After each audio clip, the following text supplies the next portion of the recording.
Yo, yo, yo, it's your boy Rosco. I'm Remus Bean's first generation Avallum. I'm the unruly dead Pink Ranger, unknown to the world, and they used to call me Officer 007, Chase McCarthy, rookie officer, the hot-blooded hotshot with a hot head.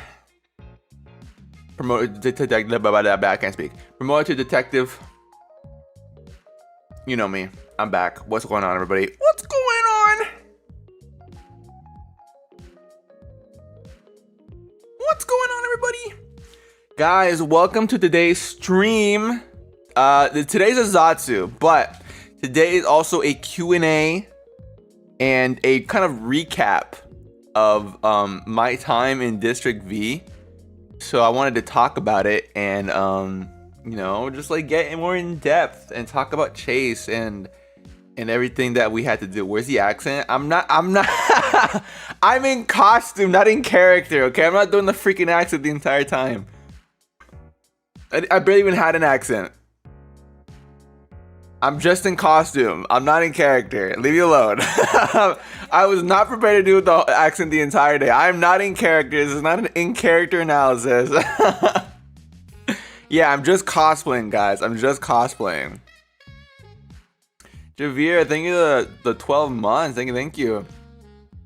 1 year, words wouldn't be enough to describe how much you mean to me and how grateful I am.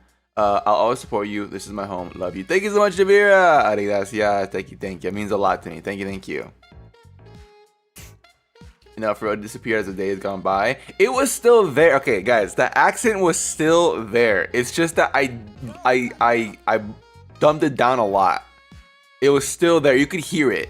It was just not as prevalent as it was for the first day. But Jolly Fong, thank you for the 11 months. Hey, so happy seeing you RPing and always managed to leave a strong impression on everyone. By the way, thanks for Chase. I need more, please. You're welcome, I guess. You're welcome. I don't know where to start. Legitimately, I do not know where to start. I'm trying to think, like, what do I do? What do I talk about? Where do I start with Chase and my time in District V? You have so many questions. Yeah, I have to figure out like where to like start off. Do you think we do you think we should just do questions? Maybe your thought process for the Chase creation. Okay. You know, okay, we'll start with that, and if I run out of things to say, I'll just answer questions. So let me talk about the creation of Chase. So when I made Chase, my original plan was just to make a character that had one specific role. And so, when I joined the police force, so in the VCraft server, Luca put out like everybody, and he was asking like, "Hey guys, we're making a GTRP server, and I would like to know if anyone wanted to be police." And I was like, "Oh, me." And he's like, okay. And then he sent me a DM. He's like, by the way, this is gonna be a very stressful job. Are you sure you're up for it? I'm like, I got it, bro. It's GTRP. How hard is it being a cop? Ooh boy. Ooh boy. Was I so ignorant? I did not know what I was signing up to do.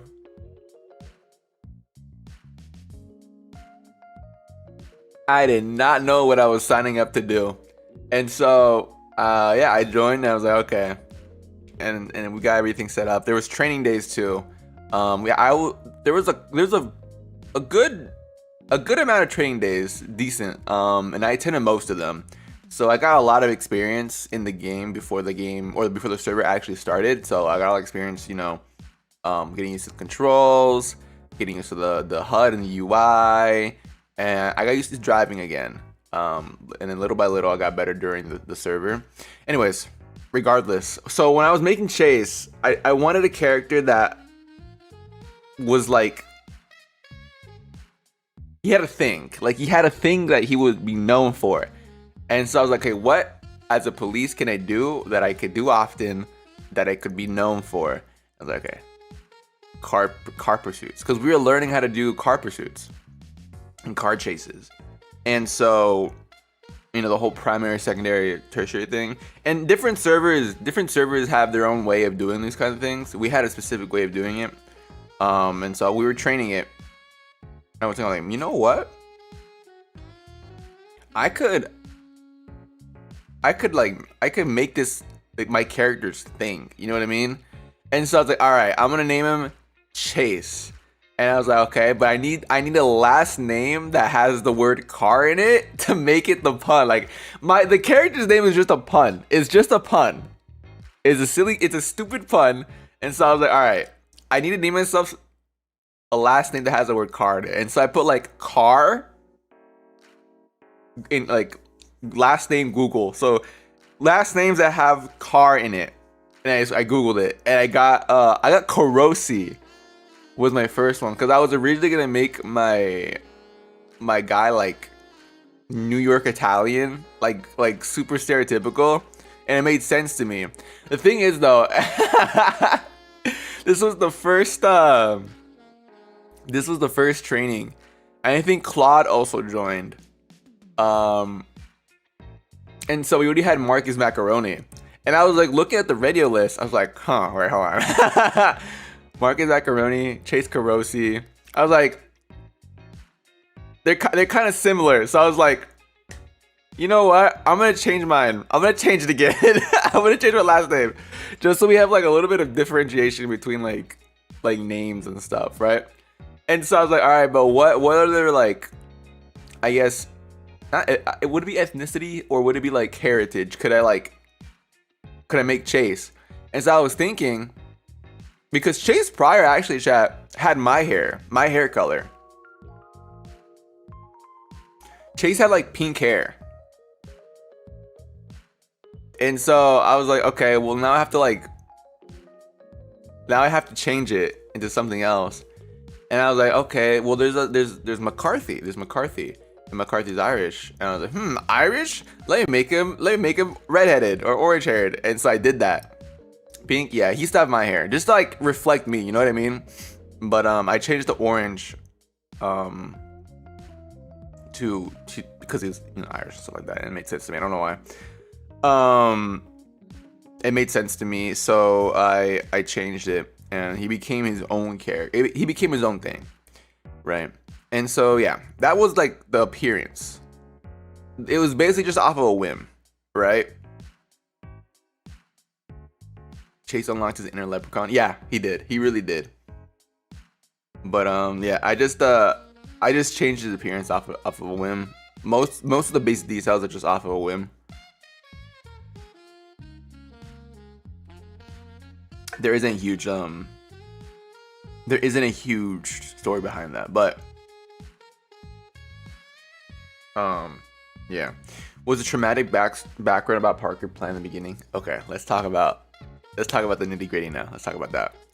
Okay, so I think I told you guys during my district view POV that the Parker backstory with Chase wasn't fleshed out at all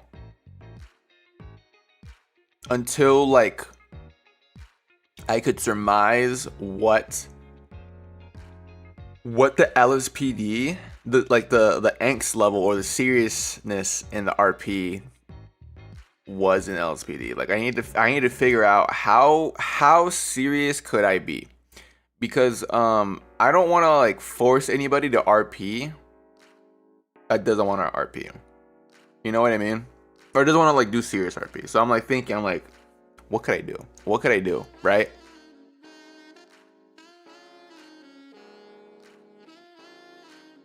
And so when I figured it out, and when I kind of like gleaned, like, okay, I could probably go beyond what I'm expecting, that's when I started fully fleshing out the character. I knew he was gonna have like a very kind of like a sad backstory, but I didn't know how sad to make it.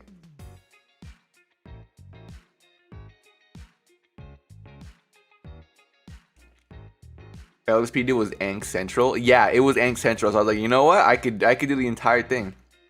Do you think it was a Vox effect of RP? I think so. I saw that clip. I saw that clip with Calyx saying it depends how close you're to Vox, and it's very true. It is very, very, very, very true. I think the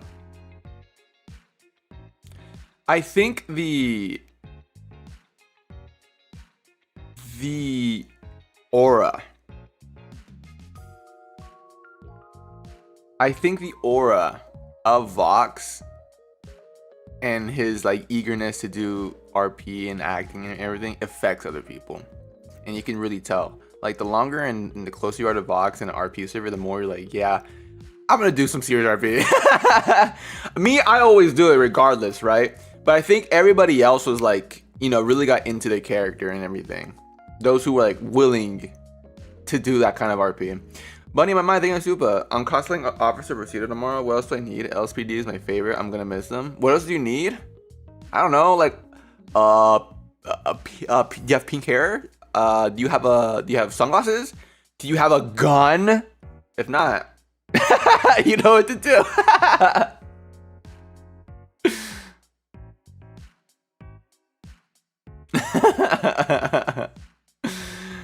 Valerie Val, thank you super. In 2027, I will try to make a first GTA server. You're trying to make a server? Good luck on that end. I heard it's really hard. Good luck.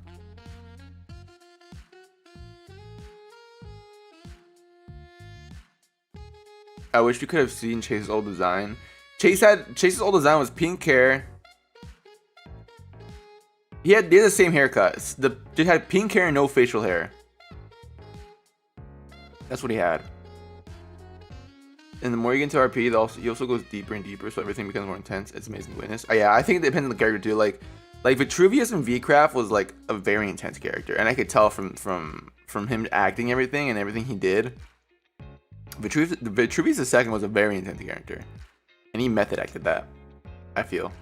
And with Solomon, he was so busy. He couldn't really dive deep into the character and his, like, you know, his trauma and his, you know, his sadness and everything.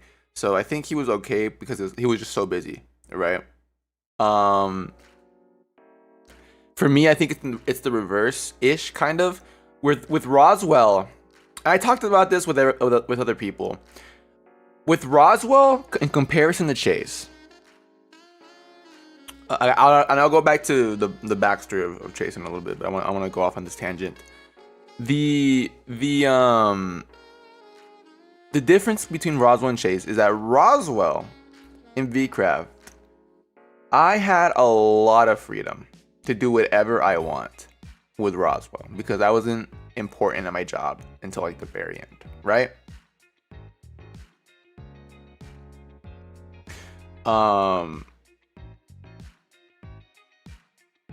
But the thing is that I felt aimless. I felt aimless.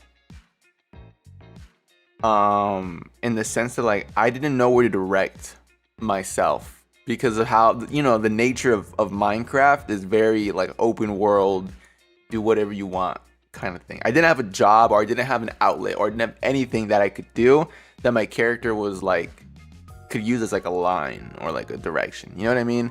Especially when I was like outcast because of what happened with Vitruvius in his tower. Especially because of that. It was hard to RP, right? I had no structure, exactly. I had no structure. And with the added fact that I was, you know, a hermit, I didn't talk to any people. I didn't talk to anybody. And so my character became like a loner, very like super quickly, right?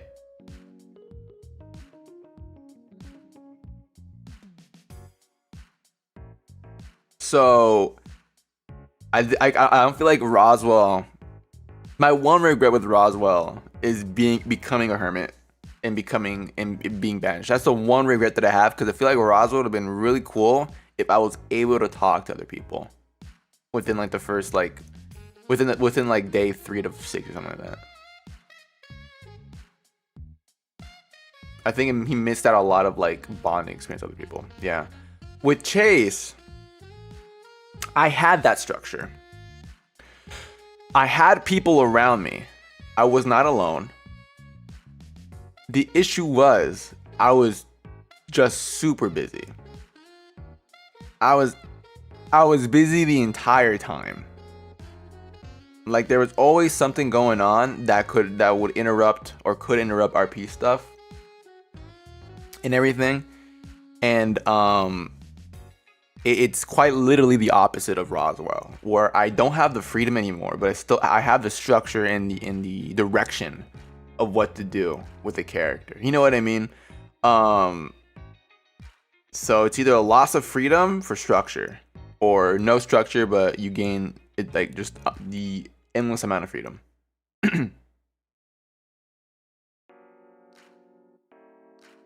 Right. So that's the difference between those two. But honestly, I still love the experience of both. I'm not complaining or anything. I love the experience of VCraft. I love the experience of District V. I think how it went down was probably, it was what the universe intended.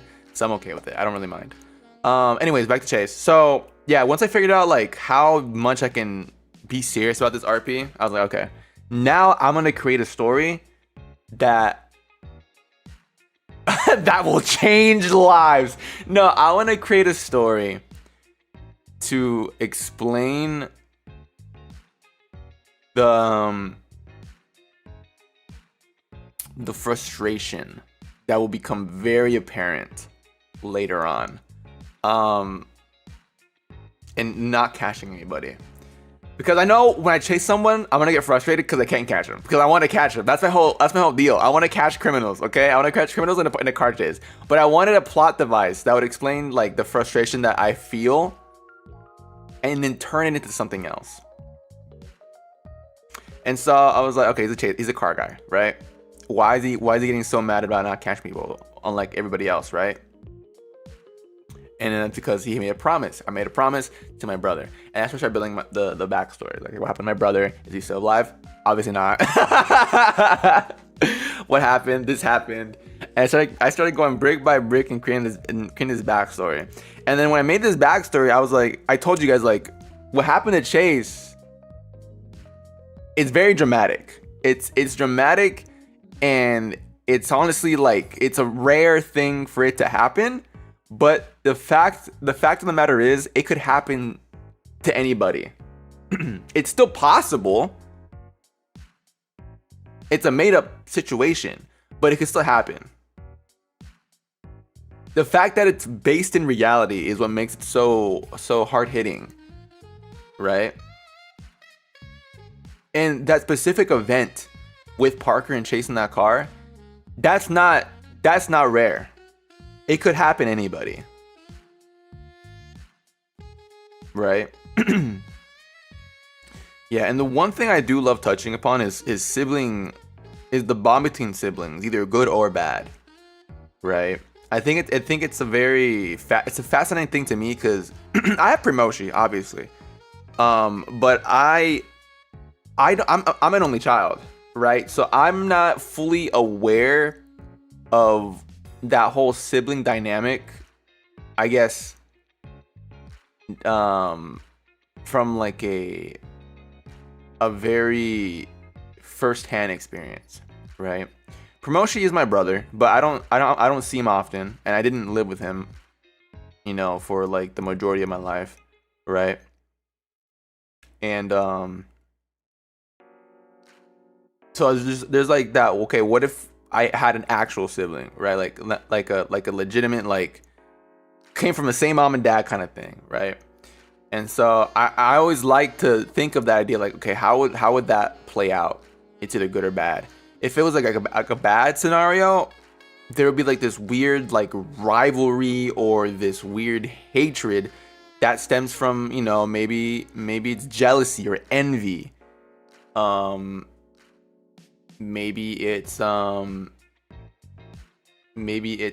this disdain for a sibling that left the family for some dumb reason, or they like left them alone, something like that. That opens up a lot of avenues. Opens up a lot of avenues. Chase was so good in the hospital while making his urine sample for the pregnancy test. He made turbo sounds while doing the sample. It cracked me up so hard. I was trying to do the energy sniper from Apex. Boom, boom. What was it called? What's that gun called, dude? I completely forgot. It goes boom, boom. I forgot the gun's called. I was trying to do that. It was so stupid. For the fact you're an only child, but you play the part of Big Brother to so many characters in the server as well. I think that's what I surprised myself with, because I didn't realize it until like day 10 or something. Like, damn, I act like a Big Brother to a lot of people. Isn't that kind of crazy? I act like Big Brother. I didn't expect that, and I guess it's just me getting into character like really well.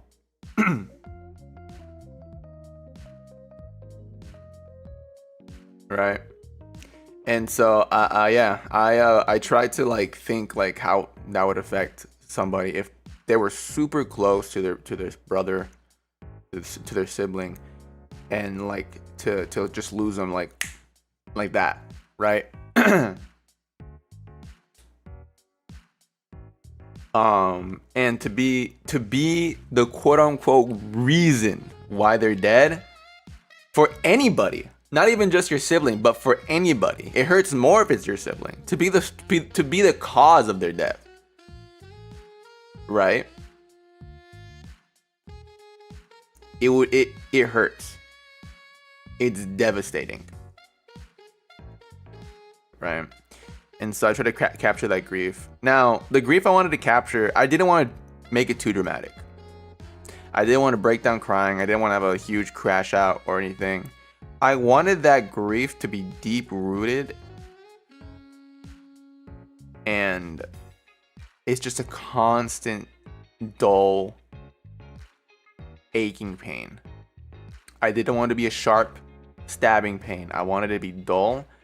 I wanted it to be constant, and I wanted to keep it as a reminder. Right, I wanted it to gnaw at Chase the entire time. I didn't want to have a huge moment where I crash out. I didn't want that. I just wanted a constant just, Parker's dead. Parker's dead.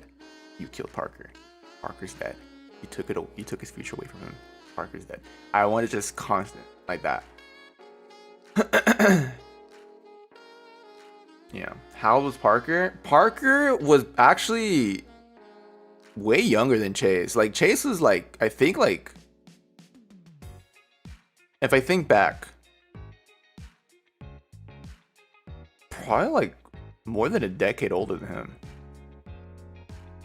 Chase was like Chase was super old compared to Parker.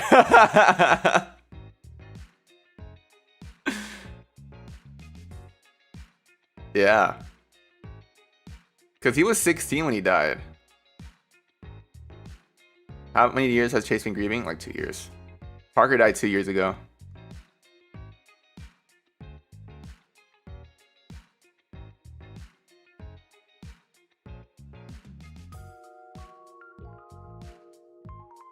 It's like 8-10 years, something like that. I can't keep them out because there's no exact date. But yeah, like 8-10 years, something like that. He was much older. He was a kid. Yeah, he was a kid. That's why Chase says he was a good kid, because he was literally a kid.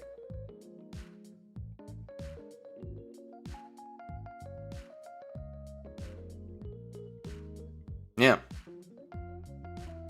Leo Bear saying the Supa, I think you captured guilt and grief so well. How guilt can linger in your soul, and how overthinking is there always and sometimes it's not seen. But it's real. Yeah. You could hide it so well, but it's still there. You know what I mean?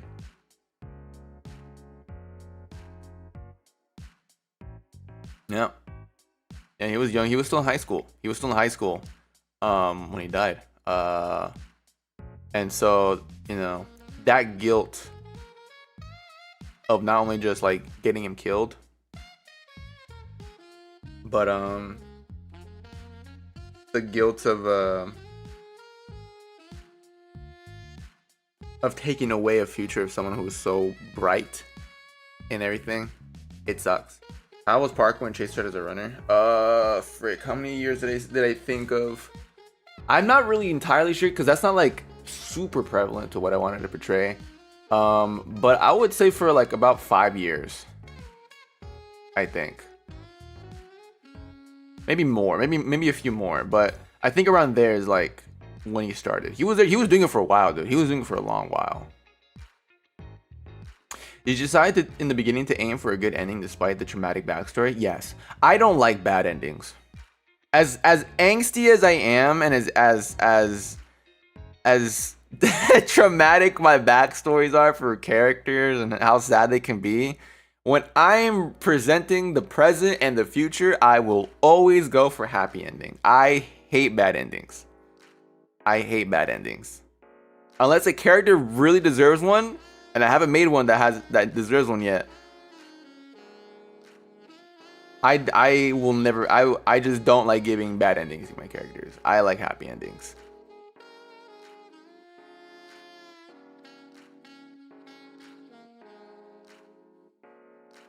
I hate it. I hate bad endings. I was like, I'm giving Chase a good ending. I'm just gonna make everyone suffer while we get there.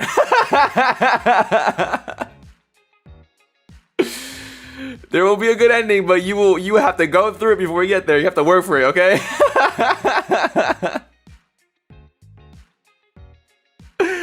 Oh my god. Chase really is a representation of you don't really know what people are going through. No, and I think I think the thing with Chase, I wanted him to go to therapy, but he never got the chance. And so I realized, like, Chase really is alone in his grief internally. Yes, like, you know, LSPD, Roku-Nana, like, oh, we're here if you want to talk about anything, blah, blah, blah, blah, right? There was really nobody he could talk to about this. Like he had to, like, internalize everything by himself.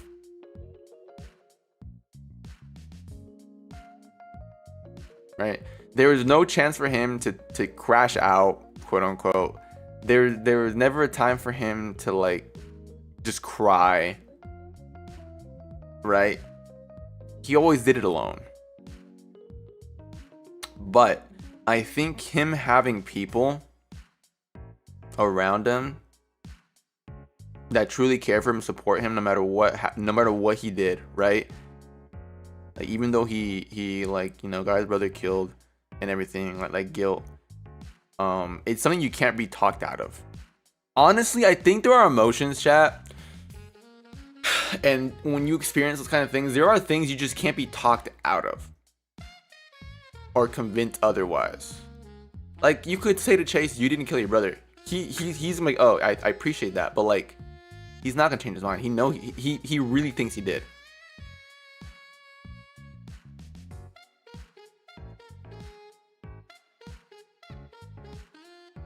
Right? And I think those emotions are very real, and I think that instead of trying to be talked out of it, I think you have to learn how to accept it. You know what I mean? You have to learn that you have to, like, okay, that happened. Okay, I need to take steps to, you know, make sure that never happens again. It's more of a, it's less of a preventing a scar and more of healing a scar. You will have that scar for the rest of your life. It's just how it is. You have to learn to accept it, though. Just like how I accepted Parker's death at the end. It's hard. It's hard. It's really hard to deal with that kind of stuff, right? Would Chase really go to therapy, or is it the type to always say, yeah, I'll try and go to therapy today? I think he was thinking about it when he learned that there was therapy, and, like, he was realizing, like, there's, like, nobody to help me. Maybe I should go to therapy, right? Because he was trying to, like, you know, get better, I guess you could say. He was trying to, like, learn, like, what can I do, right? So I think he would have gone, but he never got a chance because he was just so busy.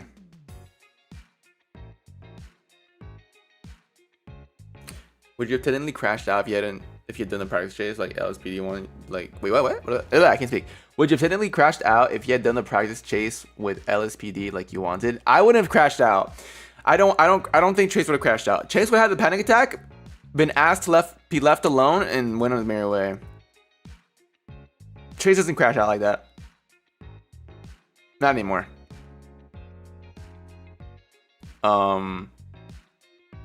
He's supposed to be hot-headed, and he is during his job, but like when with himself, he doesn't. He just like he internalizes it. He goes quiet. That's his thing. That is his entire thing.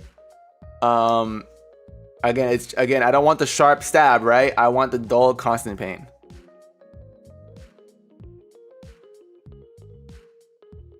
Can you touch on how his mom reacted? Because you said that she only sees him as the person who murdered her youngest son now. So. Yo, dap me up. Chase's mom definitely had a favorite.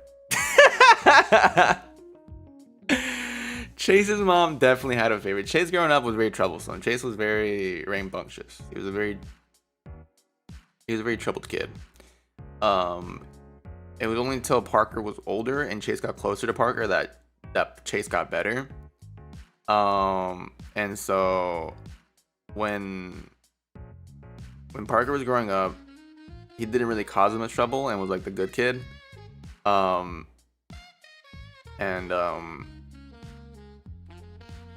His mom, Chase's mom, having to like raise Chase, like was super appreciative of Parker being that way, and didn't say she had a favorite, but she definitely had a favorite. And even if that's the case, Chase didn't hate Parker because he couldn't bring himself to hate Parker. Parker was just too good of a kid to hate on him, right? And the fact that Chase was part of the reason why Parker died, it just linked something in her mind that will always blame Chase to Parker's death.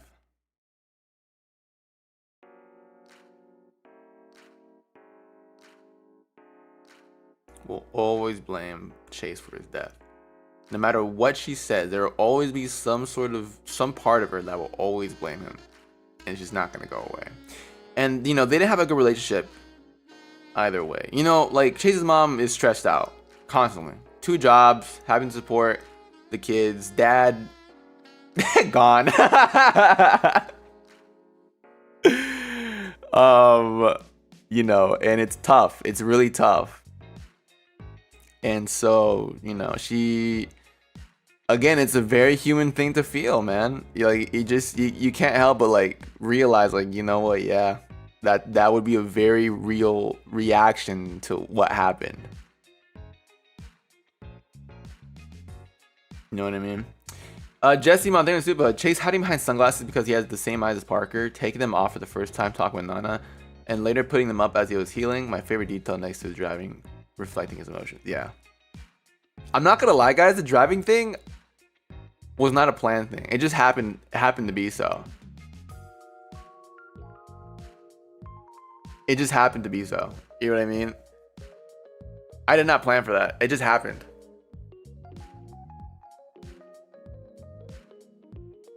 No, because the background story is really interesting to think about, and to me, his pre-LSPD years are so fascinating to me, even though we don't know much. Yeah, I mean, I think it's really fun to think about, like, what he could have gone through and everything as a pre-officer and everything. Like, it was 2 years ago, right? And so, like, you would think, like, what did he do during those 2 years? Well, he was in a car accident, physical therapy, and he was very lost the entire time.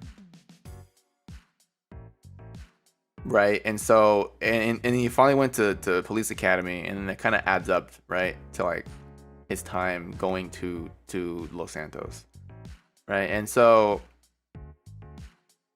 when he finished police academy, he wanted to go super far away, and that's the other side of the coast, other side of the country, the other coast, right?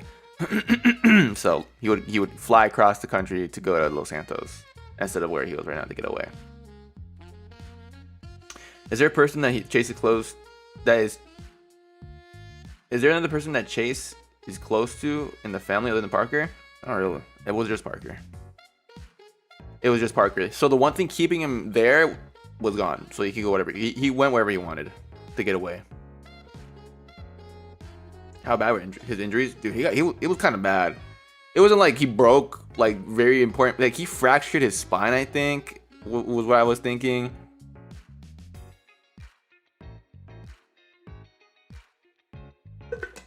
He broke a leg bone for sure. He did. A severe concussion, or a pretty bad concussion. A lot of fractures.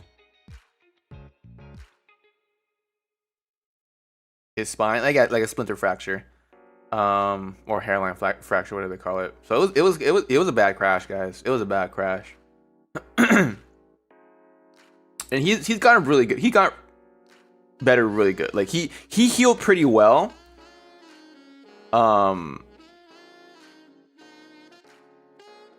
He healed pretty well. But there's still that pain. He's gonna have chronic pain. It's just how it's not super bad, but like when he moves around a lot after like hard days of work, like it like builds up at the end and he gets tired.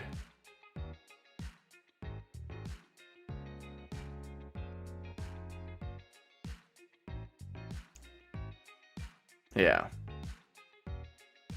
Do you think he would send money from his LSPD job back to his mom just to help out a little? Can't imagine his hospital bills were cheap on her wallet. High key, I'm low key like he never reached $1 million. He never reached $1 million in his bank account, and I was gonna make it canon because he was sending money. He never got super rich because he was sending money to his family or to his mom. That's why he was always poor, because he was sending money.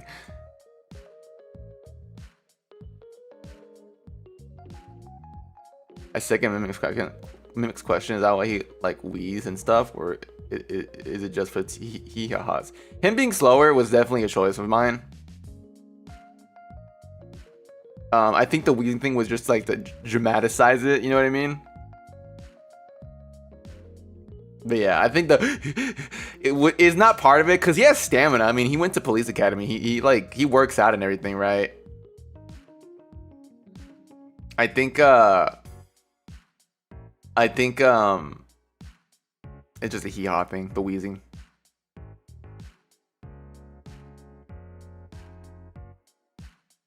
I need to know about how Chase felt about the day the LSPD set up with him and Nana, please. He didn't like it.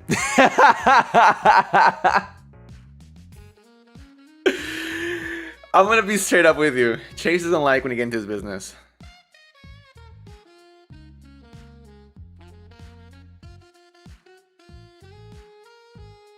Chase didn't like the fact that it was planned and he wasn't told about it prior.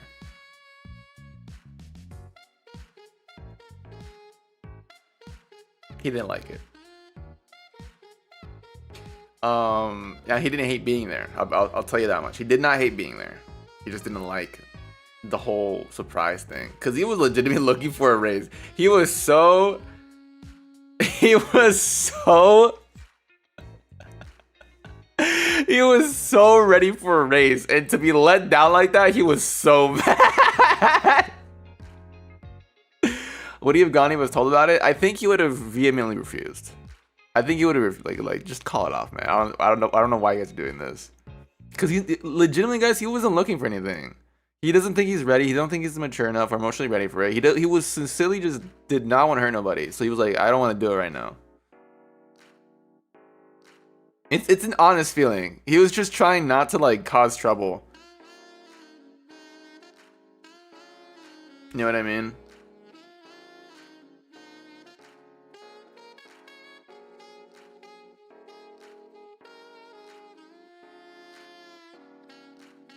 Oh my god. He was there for that boundary. Yeah, he had a boundary, and he didn't like that it was crossed. So, yeah.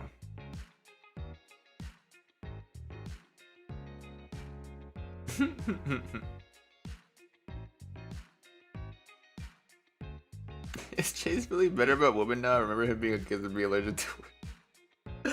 That was just that one time, bro. I was joking around. It was just that one time where I was still trying to figure out like how goofy should I be, or if I should be goofy at all with Chase. Oh my god.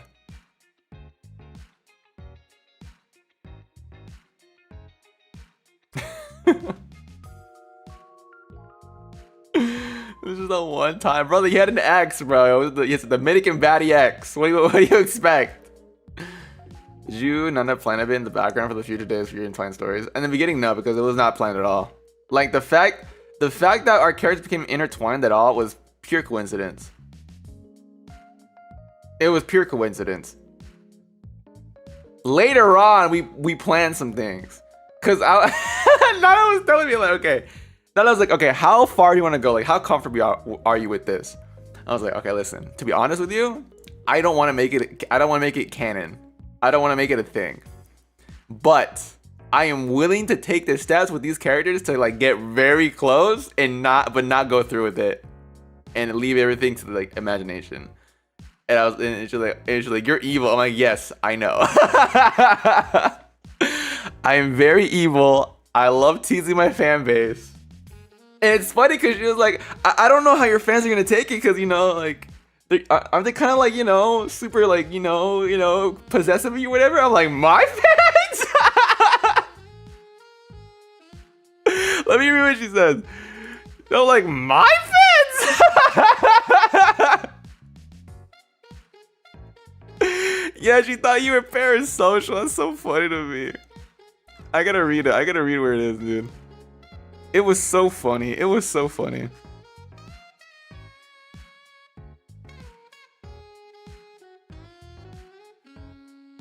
Hold on. I figured it's so high up, man. Hold on.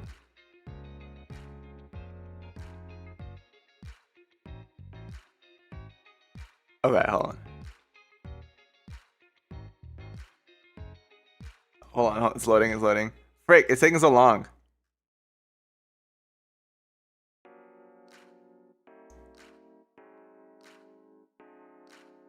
Okay, they said like, are you sure you want to like do this? Because I'm kind of scared for your fan base.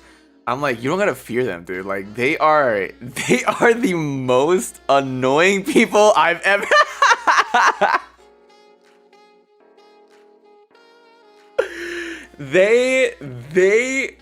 You guys were literally like crashing out in chat, telling Chase not to fumble. You guys are so funny to me. You guys are so funny. You were actively trying to get it to happen. I was like, no, they're gonna be fine. They're gonna be fine. They understand. They understand the potential. It was so hard to watch, bro. I just put another emoji. No, you can't get out. It's locked. The door is locked. You can't leave. Yeah. So I was like, honestly, I don't want to take it the full length with Chase and Roku-Nana. I just want to get close enough where people can imagine what happens next, right? You're the I'm parasocial, excuse me? Hell no, I'm not, goofy. But anyways, yeah, so I was like, yeah, just I want to get close enough towards like, will they, won't they? But then I felt nice, so I brought it a little further.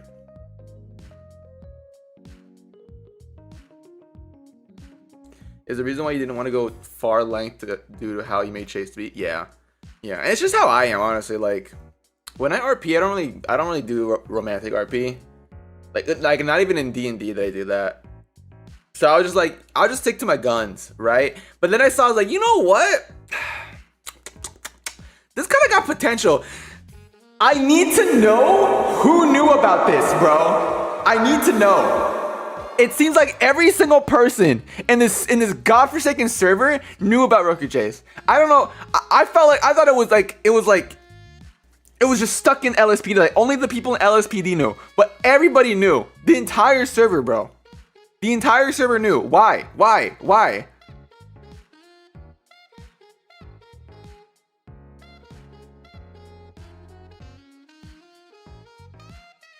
Yeah, even the mods knew. I swear to God, I will say this until the day I die. I swear to God, the mods were definitely watching my POV. They were definitely watching my POV and changing the weather and doing different things to make the Roku chase moments more cinematic. I swear to God they were. I swear to God. I swear to God they were, dude. I know they were. Because there's no way during that last section where Roku-Nana was like, oh, your eyes really are green. In that specific section, brother, the weather changed so quickly. And it started raining inside the aquarium. What? What? And then during the freaking oh my God, bro, they pissed me off so much. During that one car chase, the guy we caught, that was a mod, and it's talk about love team, and I'm like, oh, you are not doing this right now. You are not doing this right now.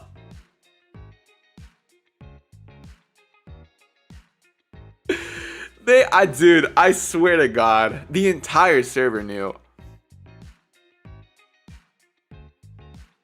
And then when Dr. Finana showed up or was in the mechanic shop, you know, and they're like, so, Officer Chase. I was like, yeah, you know. And I was like, where is it? Like me, Rosco was like, don't tell me you're gonna go where I think you're going. Yes, I went to my Roku-Nana. I was like, oh.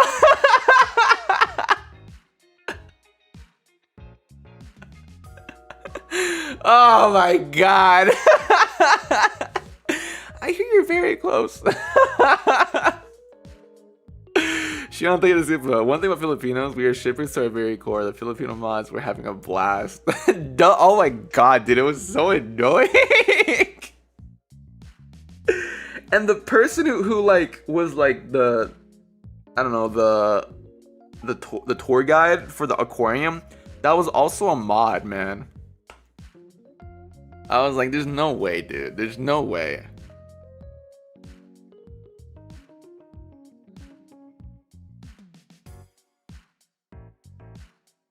Oh my God, it was so funny. It was funny. I can't speak. Seeing everyone trying to get Roku-Nana and Chase together. It was so funny.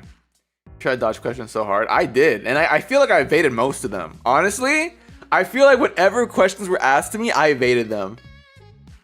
Like pretty quickly. Because something else came up. I used the other people's attention span against them.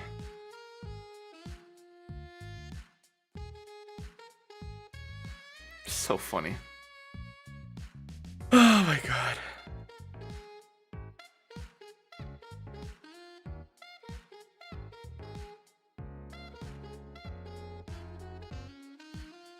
I evaded them while trying not to laugh.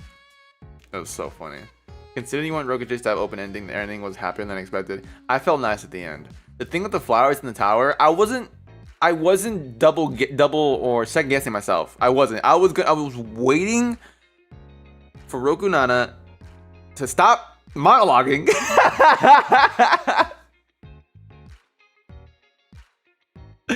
I was waiting for Roku-Nana to stop monologuing so I could drop the flowers and leave.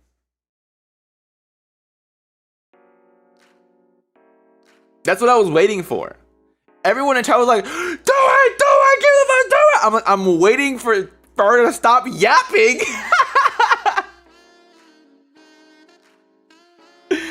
I was waiting for her to stop yapping so I could drop the flowers and get the frick out of Dodge, man.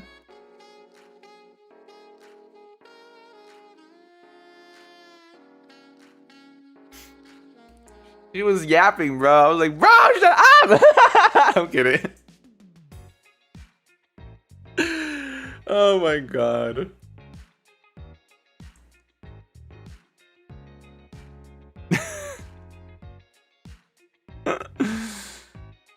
Oh my God. The whole flower thing and telling you give it you give at the end was confirmation enough for me. Oh, dude, how many of you were so mad at me?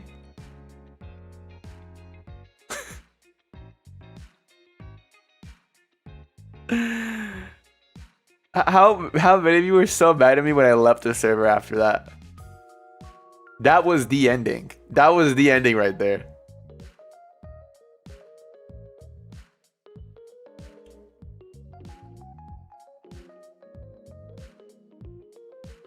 Me, I was mad. I was pissed. Me. I was pissed off. Me.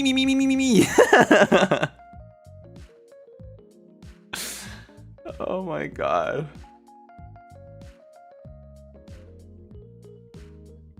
I expected that man as an infuriating coward. Yes, he is. This flesh colon PMOSB. I was still just relieved that any of that happened at all. Yeah. Well, I felt bad for you guys because you've been gnawing at your bars to be let out and to have some sort of breadcrumb given to you. So I was like, you know what? I'll be nice today. I'll be nice.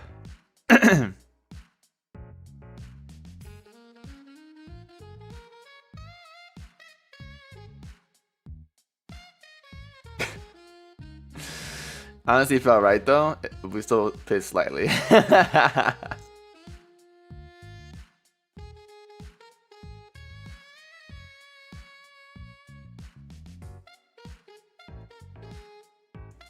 Not gonna lie, Chase was getting rizzed up a lot in District V. What do you mean? Not even I noticed it when. I don't think it ever happened, bro.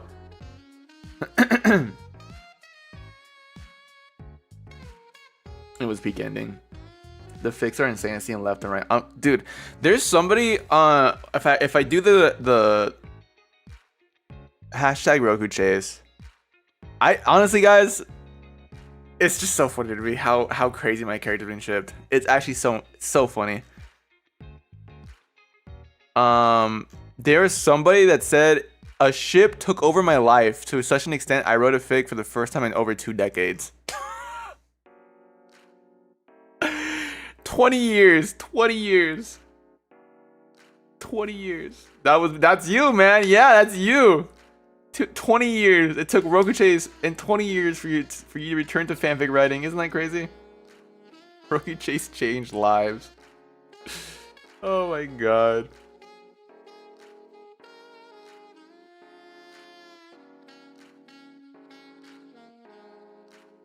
Are there any boundaries for creative works and fix the Roku Chase? I don't know actually, because it really depends on.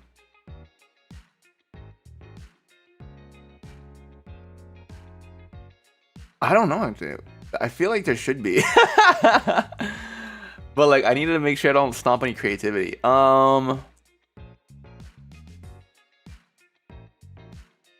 Censor anything that needs to be censored if it's what I'm thinking. I view very wholesomely. You know what I mean? I view it very wholesomely. Just keep the same mind with my regular thing of that kind of stuff. Like I don't care. But you're gonna have to ask Nana too. Because it's also her character as well, not just mine.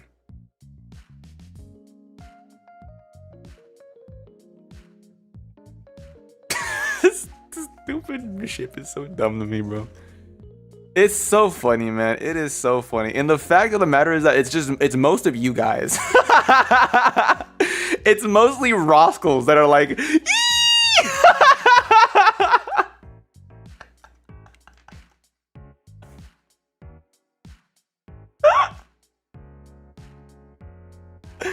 I see a lot of you guys on this tag, bro. It's so funny to me. It's so funny to me. And what about it? No, I just think I think it's funny, man. I just think it's funny. I'm looking at the tag right now. It's just funny to me, guys. It's just really funny to me. Oh my god. It's a het gem to us, man. You know what, man? I'm happy for you guys. I'm real happy for you guys. This is because Nana's fans all thought we were para. Dude, I don't know what to tell you, man. I don't know where they got that idea. So it cracks me up how Roku Chase got even the serious our peers to break character to comment on it the moment over either police radio or to someone in a combo. No, I'm serious. Like, it always took somebody out. On God. As a thing of Supa, pretty sure we started it. In fact, we may have gone a little crazy over them. Not me though. Has my hundreds of likes, retweets, and replies. Yeah, okay. You see? Yeah, okay. Like that freaking iCarly scene where it's like, what you got there? A smoothie, and it's just a freaking ostrich in the background. Oh my god. That's so funny. Roku Chase is the new Sunfire. You think so? Where's my animatic? Everybody and their grandmother was tuned into the Roku Chase subplot. What if someone from NASA saw that and named the star Roku Chase or something? Do you ever think about that? I highly doubt it, and if that's the case, I'm gonna blow up. I'm gonna blow up.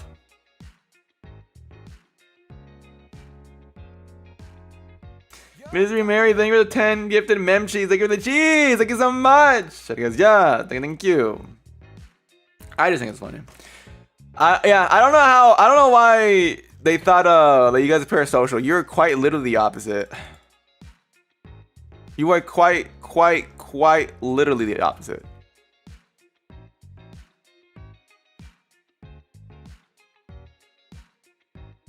And FSP boy in a widely accepted headship, never thought I would see the day. That's what I'm thinking, bro.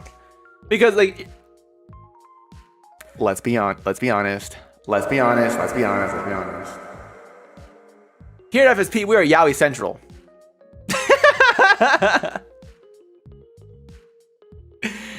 We are Yaoi Central here in FSP. I think it's funny.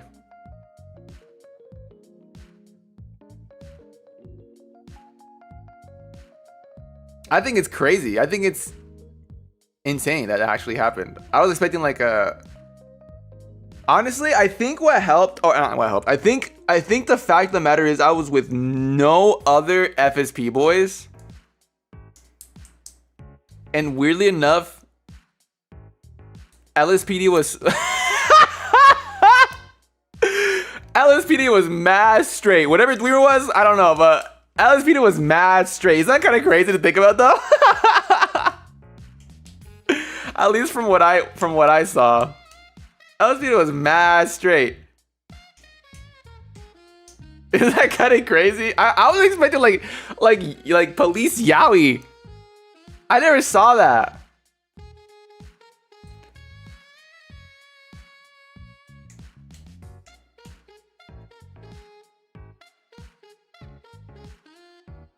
Did you not see the toxic yaoi smiling at Shelby? Yeah, but you know, they didn't get with each other, dude. They didn't get with each other. It pisses me off, bro. I was expecting that. I was like, hell yeah. He'll be in Shelby. Shelby. Whatever the ship name is.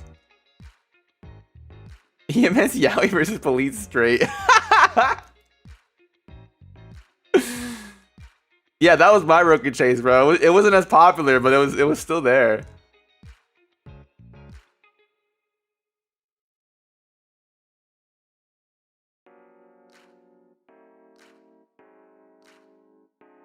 The way Chase tapped to find Mac after hearing his voice 86 going 1042 for the last time is so sweet. On God, bro. When I heard 86, I was like, I locked in Rosco like that. I was like, what do you mean? What do you mean? Yo, Big G. Roku Chase is my new favorite ship. Where's the fam? Oh, sorry. This is my GC. Whoops. I mean, where's my Bible? Don't worry, Big G. You had ships in the Bible too. It's okay. Fiona and Derek was also an amazing ship. I love Derek, bro. Shout out D-Man. That's my guy right there.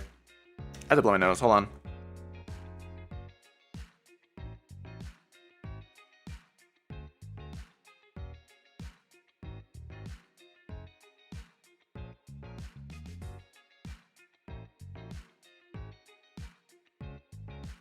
Honestly, Derek was probably the most romantic character in that server. He knew what to do, bro. He knew what to do. He knew what to do.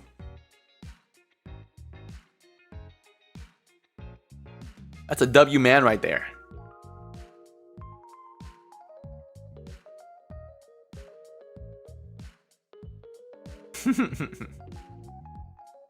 His date apple is peak too. So stupid. He was so stupid.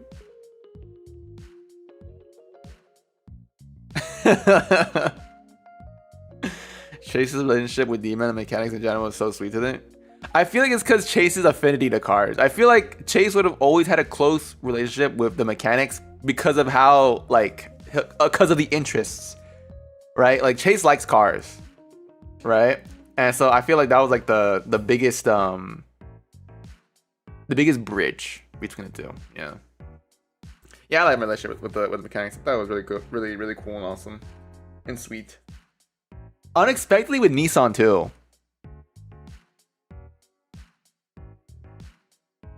Isn't that kind of crazy? I was always catching Nissan beep beep doing some BS, and after like the first like few arrests, I was like, you know what, man, just don't do it again, please. I don't want to take you back in. I don't want to take you back in. I like Chase in the Grand Media Cafe. Oh, frick. Star Room? I think? Yes, that was so funny. When I caught her taking selfies alone in the maid cafe, I was like, you like taking selfies? I was like, ah!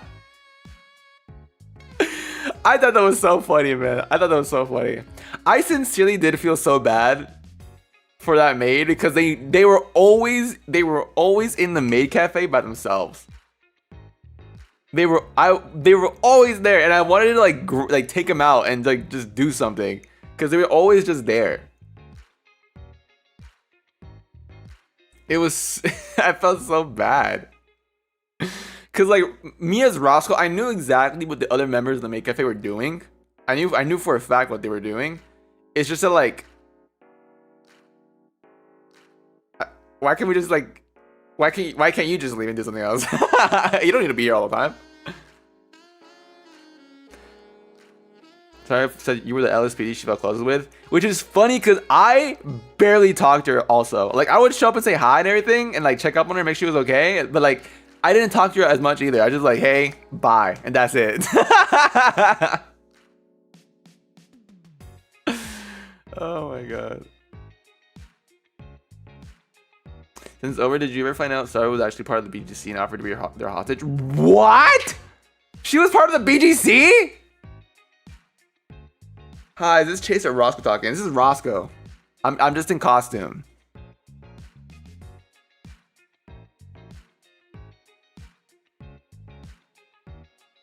It was so sweet when Chase was leaving the talent show but stopped to chase cheer on. Yeah. No, I did not know that. I did not know that. She got corrupted in the end. Frick! Starro, stay in the cafe!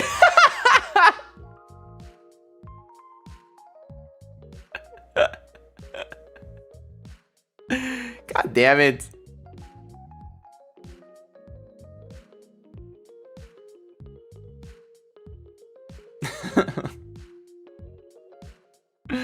That was so funny.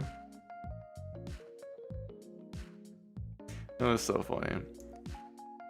You have a favorite moment, funny and serious? My favorite serious moment. Let's start with serious, because that's probably the best one.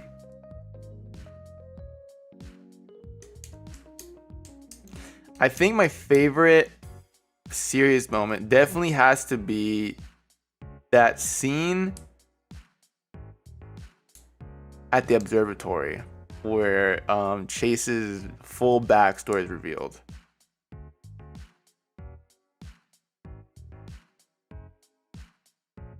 I think that is my favorite moment, purely because it's sort of like the release point to what makes Chase Chase. I don't think release point's the right term. It's the pinnacle of understanding why Chase is the way he is, right? And I told you I had like a whole like it was like a build up to that moment, and then from that moment on, it was a healing arc, and it was him trying to be better.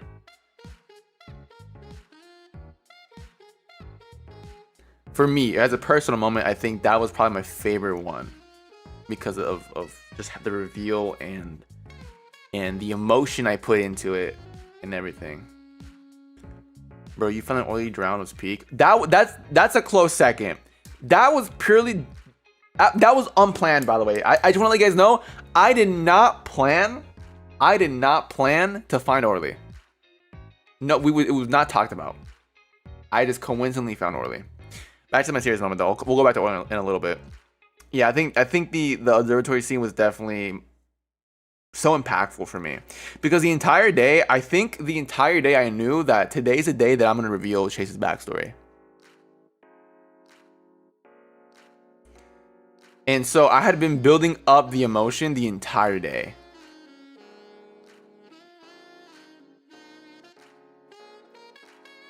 I'd been building the emotion up the entire day, and so when they found Roku-Nana, and I was like, all right, let's go take a break.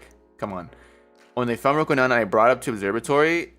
I knew like somewhere in this conversation is gonna happen. I need to find a way to make it work.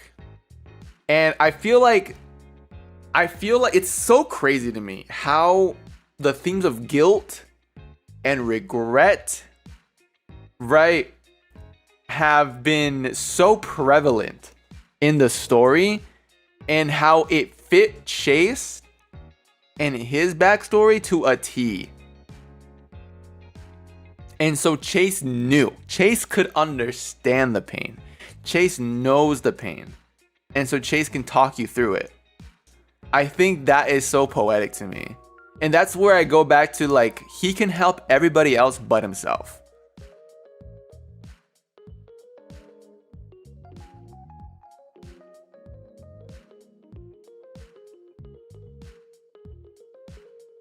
Chase could help everybody else but himself. And the person that could help him is gone. Right? For now, right? Like, he might be getting somebody else to help him, but that's, you know, not canon yet. So I have a pen that I'm fidgeting with. I'm gonna stop. Sorry. And yeah, I really like that. I really like that about Chase. Like Car, thank you for 16 months. It's hard to believe once upon a time you were unsure that you could do a GTRP, and here we are. Thank you for sharing Chase's story with us. Oh yeah, I'm looking at the clip right now, or I have the post up. I want to watch it afterwards, after I'm done streaming, just to see how everything changed. But yeah, I remember saying that. I was super unsure because I'm so used to fantasy. I love fantasy settings, and so to make a story in a real life or like a modern setting, I guess you could say, based in reality, I was like, I don't know if I could do that. Hey guys, hey guys, welcome from now here. That just happened. Like everything that's happening in RP always aligns with your character. So good, which is weird to me. I didn't expect that. I did not expect that. I think that's why the most hurt people often are so good at being a shoulder to lean on. Yeah, because they understand and they get it. Right. Yeah. Back to Oya though. I did not know about the timer. I did not know about the timer. I thought Orly was just chilling in the water the entire time.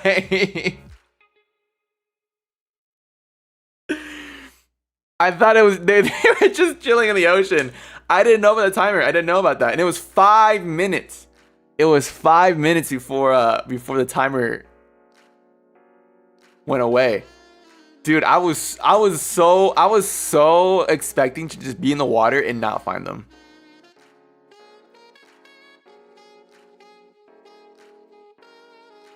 Like I got healed and went back into the water immediately. Cuz I wanted to look for long enough where people were like, you need to get back now. They had to drag me back out of the water. That's what I was planning to do. And Chase was doing it selfishly for Roku-Nana. Even if he didn't know.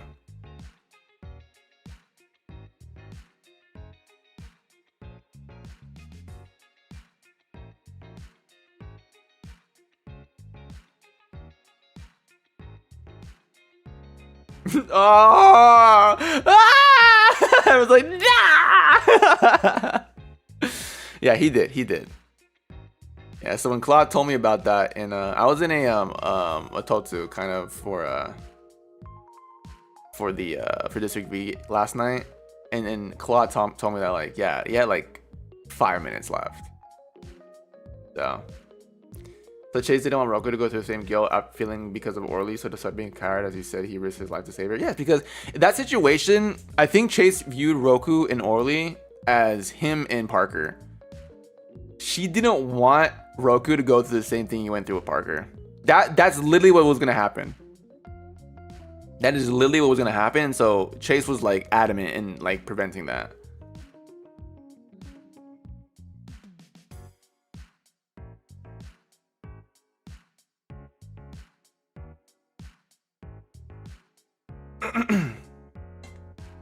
The time of you saying something like you didn't want Roku-Nana to break her promise and Orly's body, repeating after. Yep. Peak cinema. Peak cinema.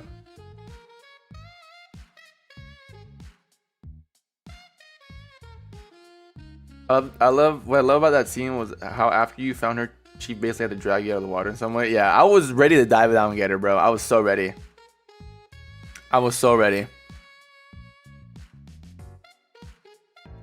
Yeah, I freaked out. Did you see my mouse like flicker a little bit when I heard Orly's voice? I was like, oh! Just tell us that I found Orly. I found it.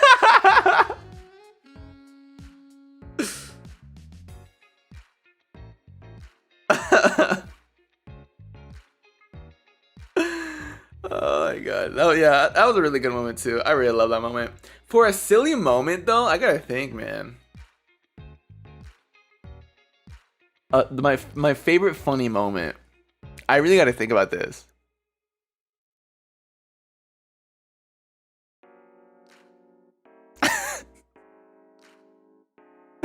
I low-key think, as even though like I was acting like kind of pissed off, I think the pregnancy thing with Chase was so stupid and funny to me. It was so dumb. It was so dumb.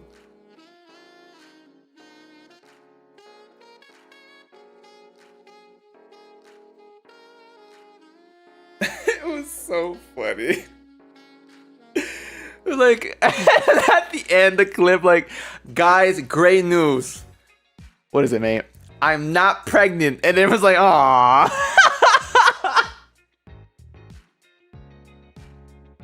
That was so funny, bro. That was so funny. Jay, thank you for the soup. Thank you for being in District B. Made my dream come true. You played Chase super well, and I wouldn't have it any other way. Don't tell my boss I'm here. Jay's boss! They're working, don't worry.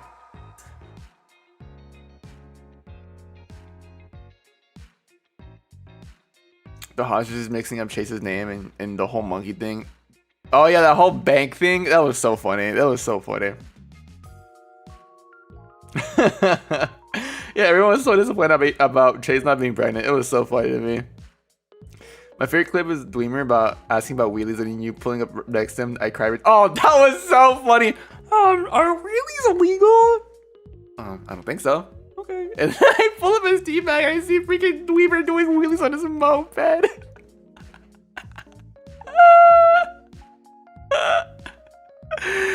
Oh my god.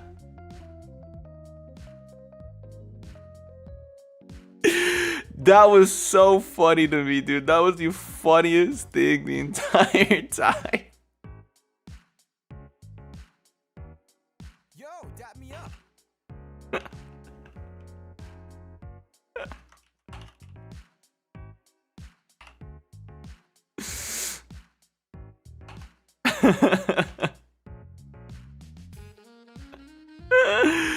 Oh my god, big shout out to Frayed for playing Dweemer the entire time. That is an insanely crazy voice to pull up.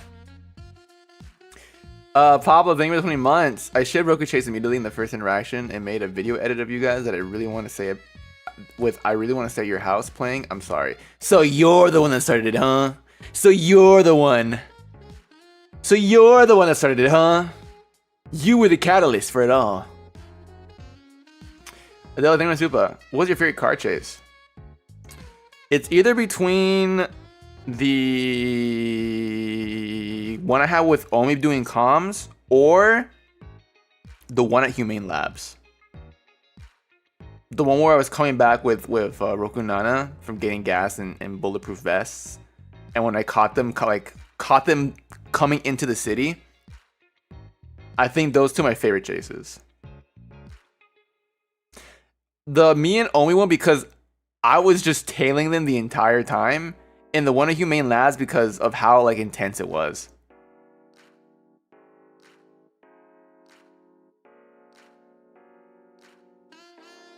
Like I was, if you guys watch the criminal's POV, it didn't look like I was like super close to them. But if you look at my POV, I was just constantly on them.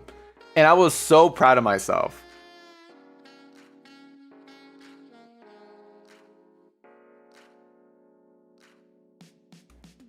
Oh yes, in the last chase where it came out of freaking nowhere. Oh my god, yes, that was so cool. That was so cool. When I showed up in my personal car, I started chasing the criminals. I started doing comms. Oh my god, that was so cool. That was so cool. I freaking chased them down, bro. Holy crap. Chasing sevens was, oh god. I showed up in sevens. I was like, it was like, are they on the freeway? I don't know. I was like, going on, blah, blah, blah, blah. I'm chasing him right now. And I was like, okay. That was so funny. Bringing up Teabag, would you have wanted to do more undercover work or use them in general like a regular civilian? I would have def used Teabag for more undercover work. I just noticed that a lot of people were doing undercover work.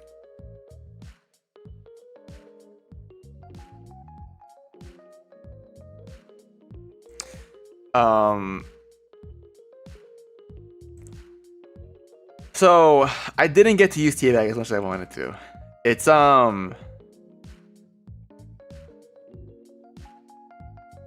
don't know what I would have done. I think if there wasn't as many undercover agents, I definitely is that how you say the word? I don't even know, dude. I'm so brain right now. My brain's cooked.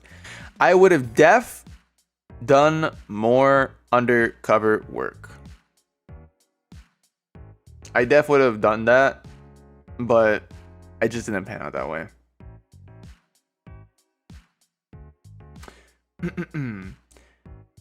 Right, I'm thinking of Zupa. Were there any other subtle intentions to actions you had Chase do, similar to the leaning and the driving stuff mentioned before? The driving thing wasn't intentional. I'm gonna tell you again, it was not intentional. I did not mean to drive bad when mental state was bad. It was just like, it's just how it panned out. I didn't expect for it to happen. It just panned out like that. I think it's just me getting the character really well.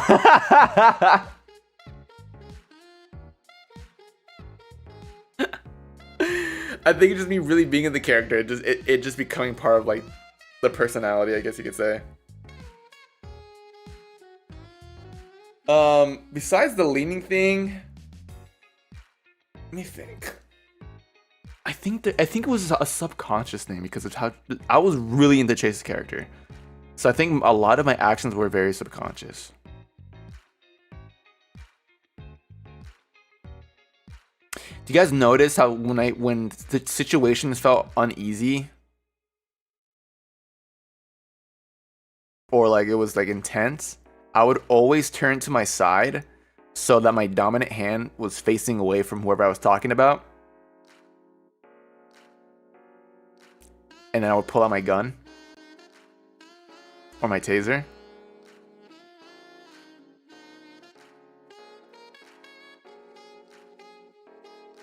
That happened a few times. That's anxiety. That was Chase's anxiety.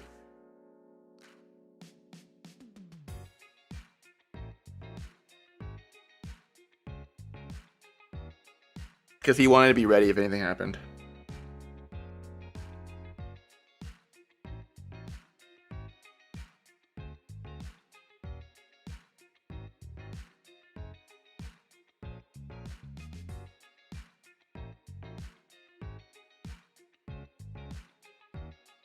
You put the guy through the ringer. Sorry, I have anxiety. He pulls out taser. No, because it reminds him of what happened when he turned left. When he saw all those car lights turn on and guns start firing. So he got caught. He got ambushed, and he didn't like that. So he doesn't want to be not ready.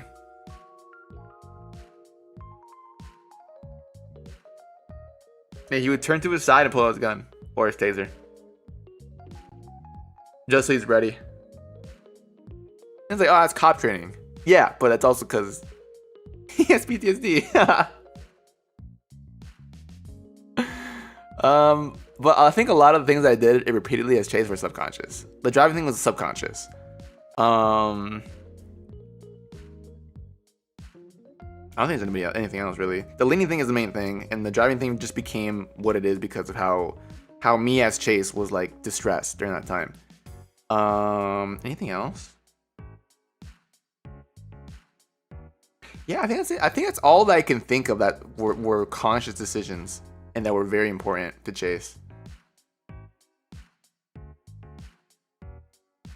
Chase giving everyone nicknames was so cute. Oh yeah. Like freaking Derek turned to D-Man.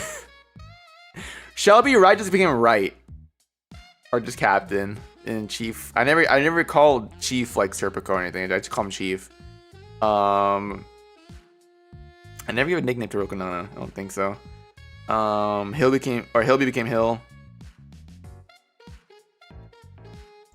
Now You Good became Dr. Good.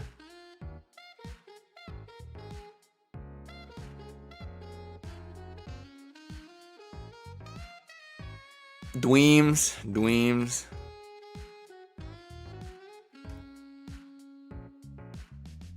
I think that's my favorite nickname, is just calling Dweemer Dweems.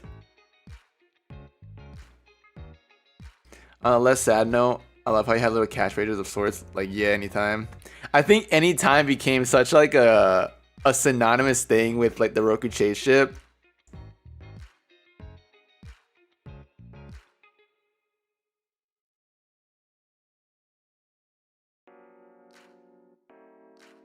I think it became synonymous with that. I think Chase's catchphrase is "How you doing? How you doing? How you doing?" and just walk off. Hey, how you doing? Hey, how you doing?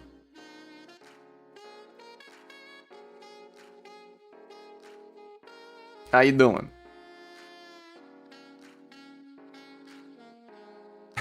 How you doing as you walk past them without letting them answer? Because it's not like a question, it's just a greeting. It's like saying, hey. It's just like a passing greeting. That's what it is.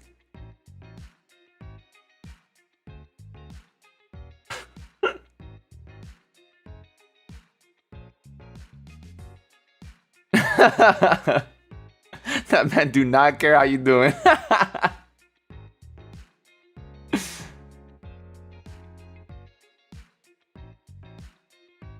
Chase calling Hilby Hill was so impactful though. I didn't know it was impactful until like later on. I think Envy tweeted or replied under a tweet of mine and talked about that. I was like, why? And then I figured it out because his mom called him Hill, right? I didn't know that. I just made it up.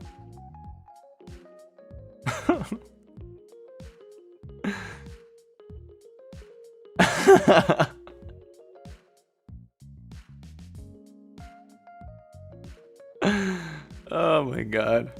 Even outside of Roku Chase, he just go, yeah, anytime, man. Even dismissively sometimes, yeah. Yeah, anytime. Anytime. Is that why he reacted like that when he called him out? Yeah. I didn't know. I just called him Hill because it's shorter. If there's ever a POV you wanted to watch / follow, whose would it be? I would want to watch Gerard's, because I heard Gerard's arc with Tim / Simon was like crazy.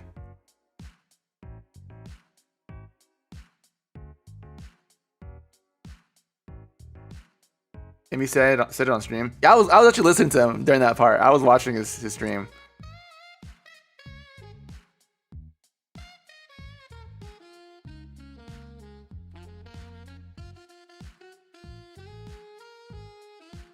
It was his first RP too. That's crazy. That's crazy. Yeah, I would love to see Gerard's POV if I have the time. If I have the time, I would. You know what I mean? Does Chase see Hilby like that too? I think Chase does see Hilby as some sort of like little brother in a sense, but not like in the same capacity as Parker. You know what I mean?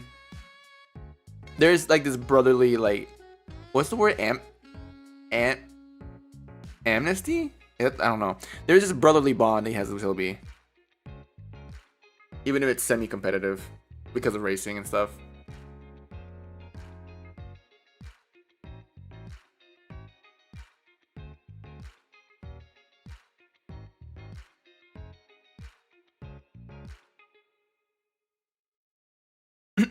Yeah, I would love to see Gerard's Ruby. I need time. Amity, there it goes. Amity.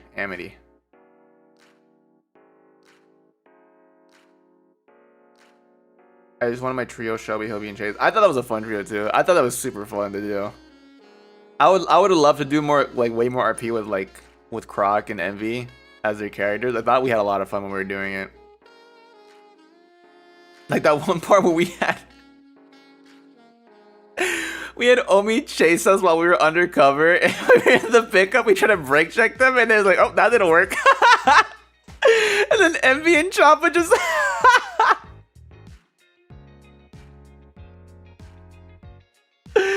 Like, they freaking followed the pickup truck. It was so funny. We just left them there.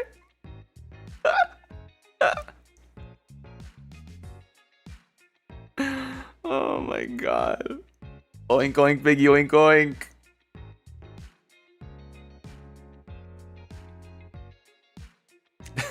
Freeze!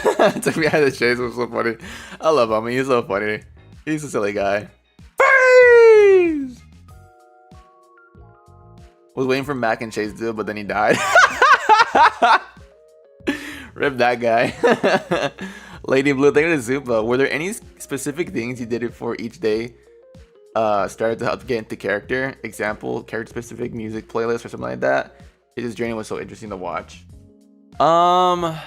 Did I do anything? I think the only thing I did specifically was just do like my regular, like do the voice just to get into character. And I think once I'm in the voice, that's when it's like easier for me to like fully just dive in. You know what I mean? So I'd just be like, how you doing? I'd be like, how you doing? How you doing? How you doing? How you doing? How you doing? Hey, what's going on over here? What are you guys doing over here? I would just do that. Just to get my voice ready. In terms of like character or like personality wise, I don't think I had any of that. I just know what I want Chase to do that day. And I just act as Chase would. I don't really prep to be getting character. I think if the character is more intensive and like just a complete opposite or complete just like a fly ball of a different character, I'll probably do something to prepare myself. I don't think I needed it in that sense. I think what I needed preparation for was definitely with the more emotional moments, and that's where method I think came in. And you know, having to think in the way that I had to think to get more emotional and everything. 10 reps of how you doing. All right, first thing first, 10 reps of how you doing. Second thing, 10 reps of anytime. Third thing, eat a bacon, egg, and cheese. Bro, when you called the MS for Mag undercover, I didn't realize it was you at the time. I laughed so hard, but yeah, that was so funny. I think Claude told me that he knew. It's just like he had to like pretend he didn't know. I thought it was so funny. I thought it was so funny to me, man. But yeah, in terms of Chase's character, a lot of it was just me becoming the character. I just acted in the way I thought I would if I went through the same things as Chase did. Slower. I'm working my way through the POVs, and yours was the first I watched after it ended because of the clips I saw of your serious moments. RP was generally so good. I love Chase as a character. Yeah, thank you so. I really appreciate it. I know a lot of you will say the same thing as well. I really do appreciate it. I'm super thankful and grateful that you guys enjoyed my performance. I'm super happy that I was able to, like, you know, really do good. Any songs you associate with Chase then? There's one song, and it's gonna be so cliche. It's gonna be so cliche.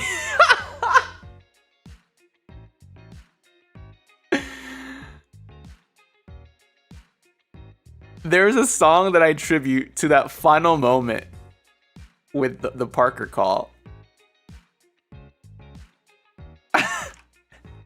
And when I say it, you're gonna be like, oh my god.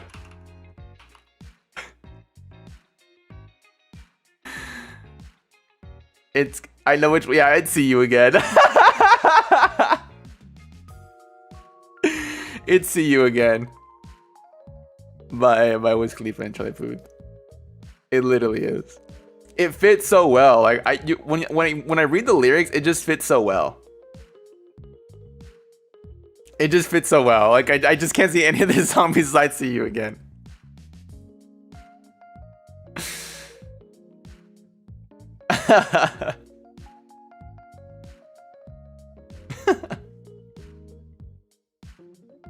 On your stream, talked about how you three, her, you, and Claude chose your call sign numbers was crazy. Yeah, I used to be 6'7". My call sign was 6'7", and then I realized what Nana's character was, and I felt bad because I already had 6'7", so the joke wouldn't land anymore. And so I was like, okay, you know what? I'll be 007.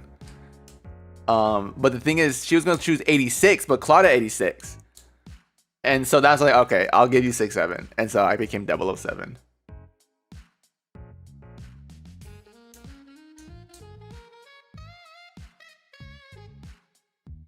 Yeah, so that's the whole story. It was so funny. We were intertwined from the beginning, bro. All three of us. All three of us. Did you plan the timing for the last recording of Parker? Because turning right at the dome when Chase said next time I turn right was peak. I'm not gonna lie. I didn't fully plan out a route. I just knew that I would be like on a drive, and I have to turn right somewhere to go somewhere scenic. And so when I was coming back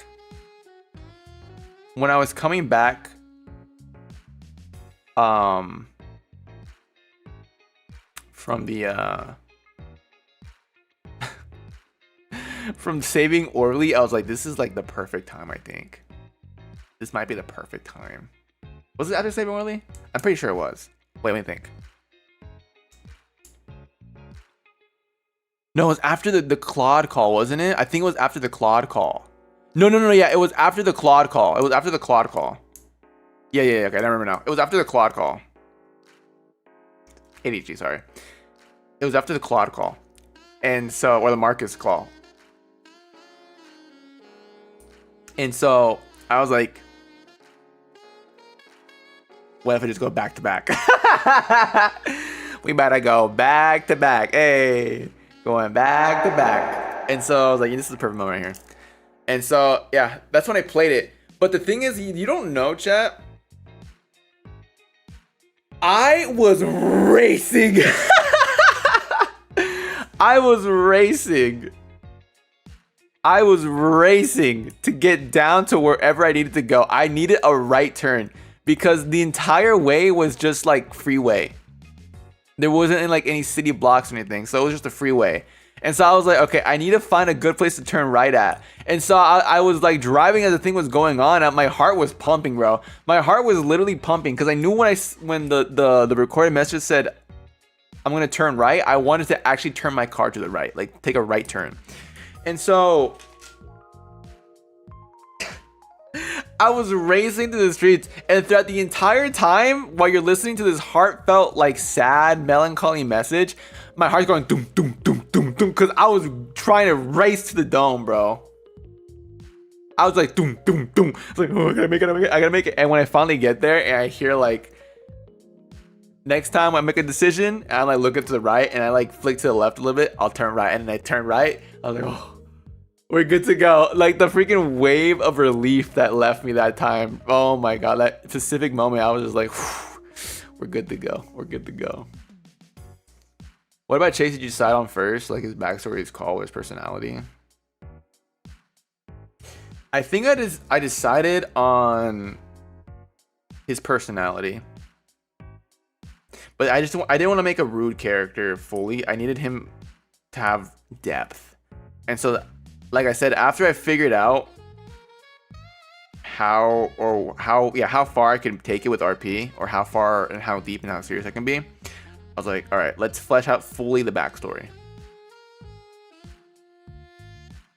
And then afterwards, I was like, okay, I need a way to portray this backstory. Like I need hints and stuff like that. And then that's when I started doing like the images and then the phone calls.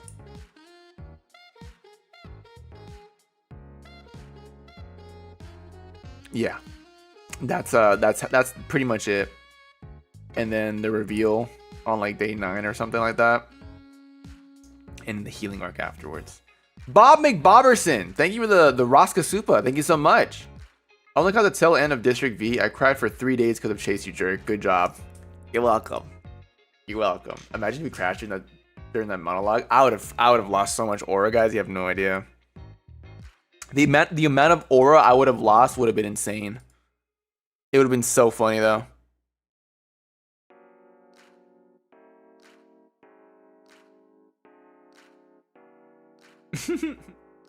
Chase having the funniest music taste was so good. Bro, I'm so sad I couldn't put it on, man.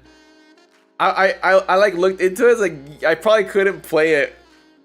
I was like, frick, my bit. But I think it worked out in the end because Chase didn't become a funny character, he became a very serious character. So I think it didn't ruin the experience.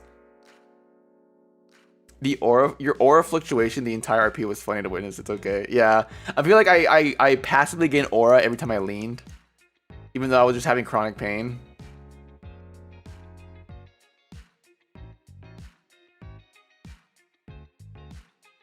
It's kind of a flip. It was kind of a flip of how Chase turned out. He became like a goofy, silly character to like a very like sad and grieving guy.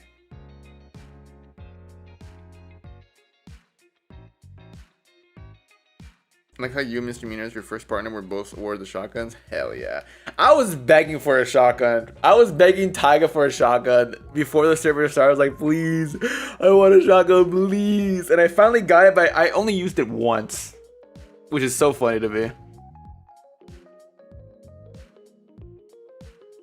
When you were at the mechanic and others sent pics into group chat saying how cool you were leaning against your car. Yeah, I saw that. It was so funny. It was so funny. Like, Detective McCarthy is so cool, and meanwhile I'm like, ow, ow, ow, ow. Oh my god. Every time I'm leading from chronic pain, people think I have as much aura as Chase. There were many shootouts. Yeah, there were many, and I think I missed the one big one. I was so sad. I was so sad. I didn't have a shootout, and I was so sad. I did knock out 2 people with my gun. I knocked out a princess in the airport. I went pew pew pew pew, and I got him, and then I got one of the mods again. In that last chase when I was using the Parker or the Sevens car. So I only got in a shootout twice. Actually 3 times because with Gale Hyde. Apparently you were part of the air team. Yeah, I was. I just didn't have a chance to because I never got the chance to fly a helicopter. It's just how it was. I didn't mind. Like, I don't care. It's cool. I would love to though. I think it would have been pretty fun. But I think I was a really good asset on the ground either way. So I think the fact that I didn't drive a helicopter was probably for the best. For the car, did you already have a decision on what you want, or is on the spot? I knew that Chase and me personally too, I like older looking cars, so I think I was definitely looking for an older looking car. I didn't know exactly which one I wanted though. And I knew whatever the second car was would be the car that I drove on that night. I just didn't know exactly which one. I was still looking. Like I'm not fully like knowledgeable on like GTA cars as much as I was before. And so I really didn't know what car I wanted. But I didn't know what kind of style. I know for the next character, if there's a District V Season 2, which I think there might be, I just don't know. We don't have any plans for it yet. When I'm a criminal, I think my guy will definitely go for more modern looking cars.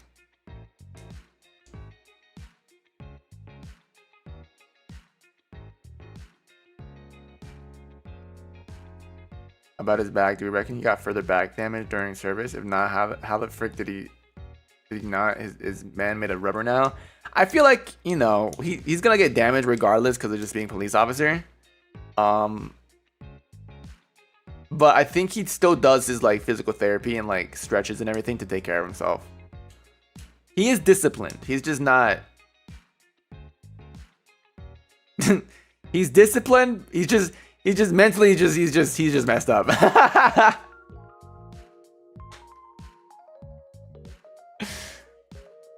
He does take care of himself though. But I wouldn't be surprised if he like got another injury from his work, especially being like a car guy. Where's my phone, by the way? Hold on, my phone. Wait, I gotta look for my phone, or else I will die. Where's my other phone? Where's my other phone? Oh, there it is. My mom calls me. Would you look at that? Ooh, ah.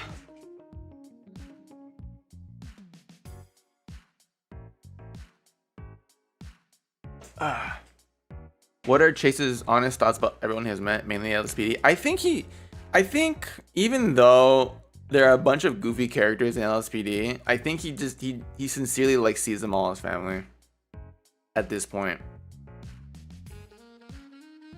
I think he's opened up to the fact that, like, you know, the family is more than blood, I guess you could say. And he had that realization pretty early on, so.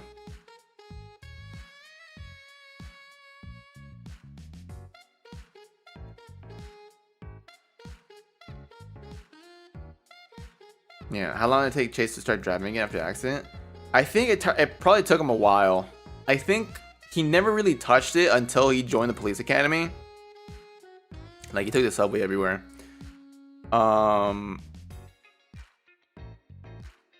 Yeah, I think probably during the police academy he had to get over it. Or like get settled into the car again. Also, he was poor, so he didn't have money for a car anymore. He didn't really have money for a car. Yeah. But yeah, I think he views everyone as family. Even people he didn't, or officers he didn't really talk to as much. He still views them as like family and everything. Chief he sees not like as a father figure, but more as like a respectable uncle. The uncle you look up to. Yeah. Shelby and Hill are like his really close brothers. Gleamer, Omi as well. I think everyone just views us as like siblings now. Very close family. Roku-Nana is someone who's very close to him now. He views him as with the utmost importance.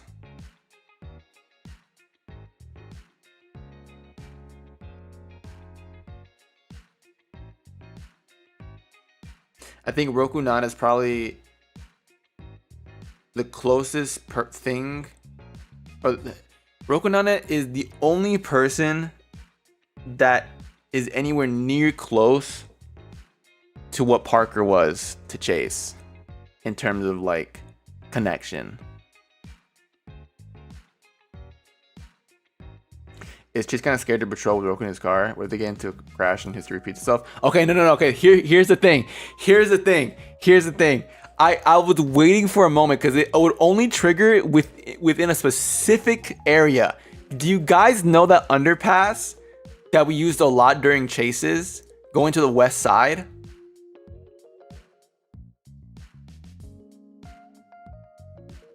You know what I'm talking about?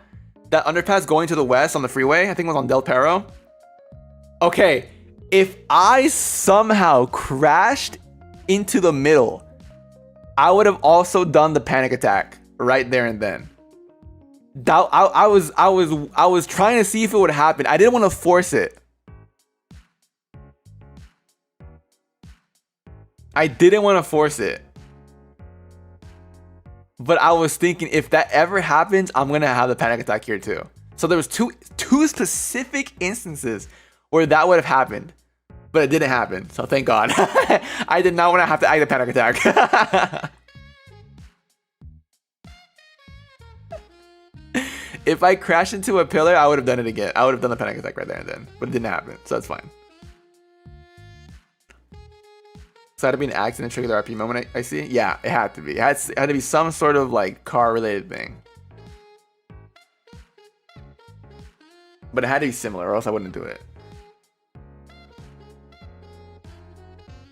Because I wanted to give me a reaction as well.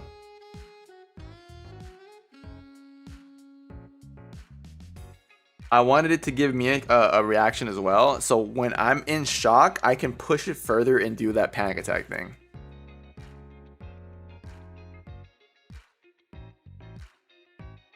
Yeah. This feels like an ending I missed in the game. Oh god, no, I had planned for a lot of like different reveals for specific moments. If it ever happened, like I had contingency plans in case a certain thing happened.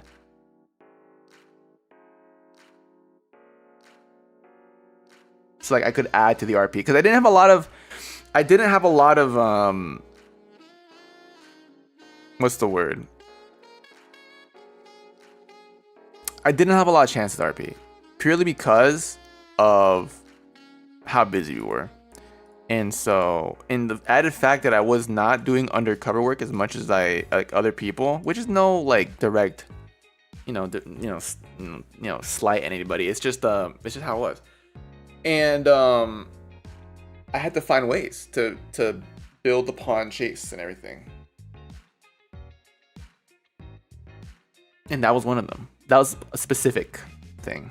But I feel like the things that were shown through Chase's like driving, reflecting his mental state, and the fact he leans on things because of chronic pain and the calls to Parker.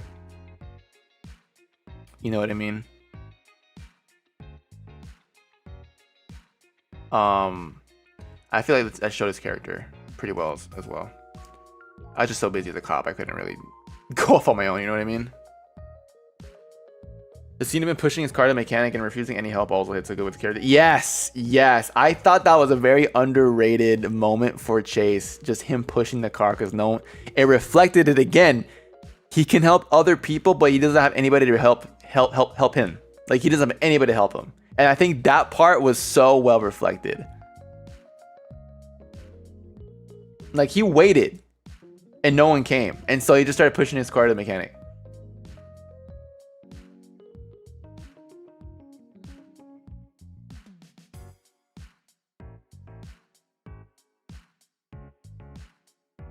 I think that was a really underrated moment for Chase's character. Was him pushing the car to the mechanic.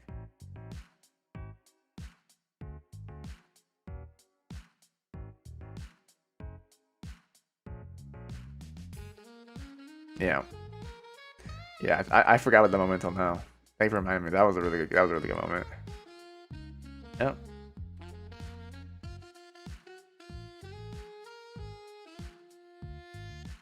Yep. Oh man, Chase. Honestly, guys, I'm gonna be so real with you. I think I'm gonna repeat what I said. I think after day 12, I think Chase is probably my best character I've ever written in my life. Chase is probably the best character I've ever made, and I've made a lot of characters in my life. I think Chase is the most well portrayed that I've ever done.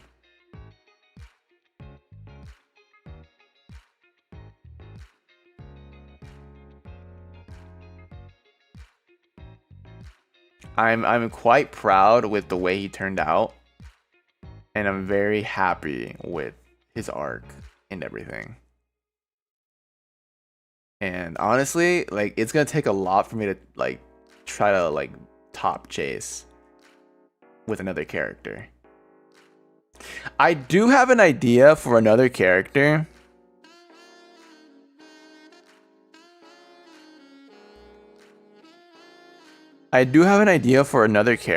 It's just that I don't want to say it out loud. This is criminal side, though. You actually did such a great job with Chase. Thank you so much. Thank you. You did amazing. You did an awesome job. Thank you. You excelled at it. Thank you so much. Yeah. Would you ever consider bringing Chase back for future RP? I don't know, man. I don't think I would. The thing with me is like I like doing new things with new characters. I don't like doing the same thing anymore. And I think next time, even if I was considering bringing back Chase in a future RP, I think I would not do it for the next one because I don't want to be a cop for the next one. I think I want a different perspective. And I was talking about this because the fact that I know the police rules and what they're limited to, I could take that and use it not to take advantage of it, but to elevate roleplay scenarios.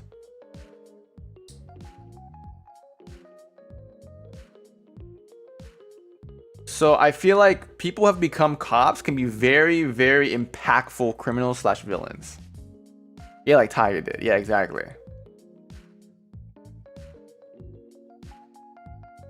Does he get his happy ending though? That's a real question. Chase? Yeah, he did. Yeah, he has. Yeah, he has a happy ending. He has a happy ending. I'm not even gonna like hide it from you. He does. All my characters usually do.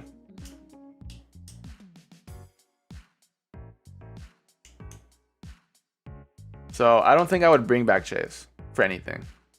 I think his story, from what we could see, like his whole arc has concluded, and I don't think there's anything else that I could show to you about him.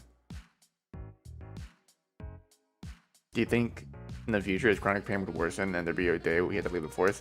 As he got older, yeah, he would probably have to leave the force once he got older, and then he'd probably just end up, you know, being a mechanic.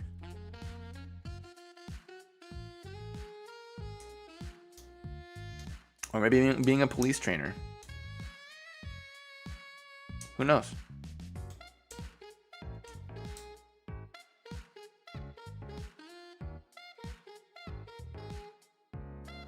Maybe he'd be a private investigator. What about an old Chase? Like Leon Kennedy? Make a 50-year-old Chase McCarthy? Make him super buff. Make him grizzled. Battle hardened.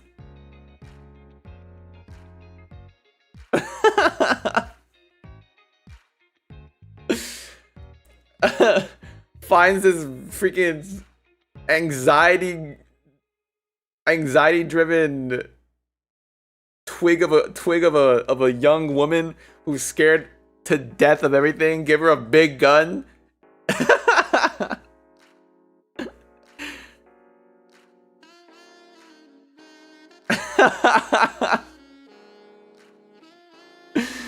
An older Chase McCarthy. I feel like, honestly, Chase McCarthy really follows the Leon Kennedy arc. Like, the older he gets, the cooler he gets, which is funny.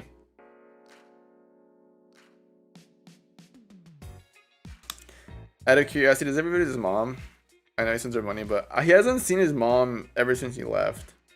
I think eventually, once he comes to terms with what he's done, he'll try to reconnect with his mom a little more.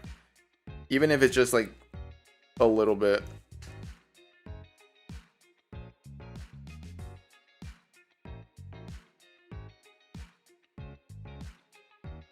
Even if just a little bit.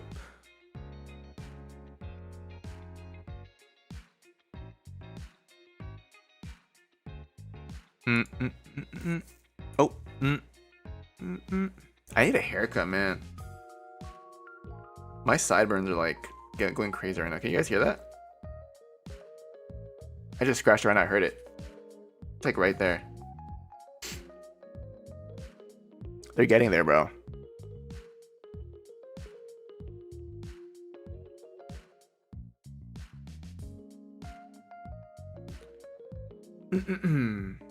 Odd ASMR. His mom's alive. Yeah, his mom's alive. Was there ever a moment where you broke character, or there was a moment it was difficult to keep in character? The one moment that I broke character that I remember, that I fully remember, is most definitely when I was chasing I think it was during the Humane Labs thing, where I was like in tertiary, and I turned to go follow the rest of the squad, and I got hit by a freaking local, and I let out like Spanish. I let out my Spanish frustration.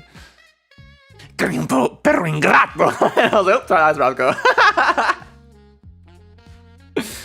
Or was there a moment that was difficult to keep in character? I think most of the time I was pretty fine being in character. It was just that one moment of that like spark of frustration that I couldn't keep it in. I was so mad.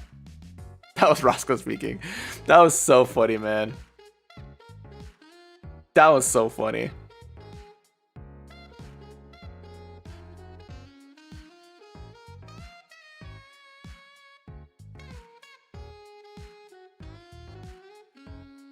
Perro ingrato. That was so funny to me, man.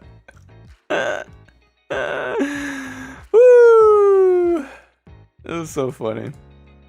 But yeah. I wish I had more.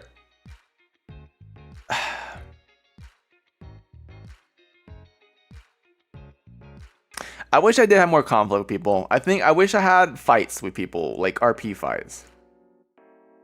Remember you almost breaking when you went for the first time? I was not expecting that. I saw Freyd's character, but I didn't know the voice that was going to be. It threw me off so bad. Maybe a bit when you laughed at what Willie said. Oh yeah, I was laughing obviously, but like I tried to keep in character as much as I could. I was like, I need this. That was so funny. Another question: Did Freyd ever find out about your phone wallpaper? I think so. If not, I'll put in the PD chat. I think he knows. It was so funny. What's it talking about? What was it talking about? I forgot. But yeah, I think most of the time I was in character for the most part. No, I think my next character will definitely be the conflict.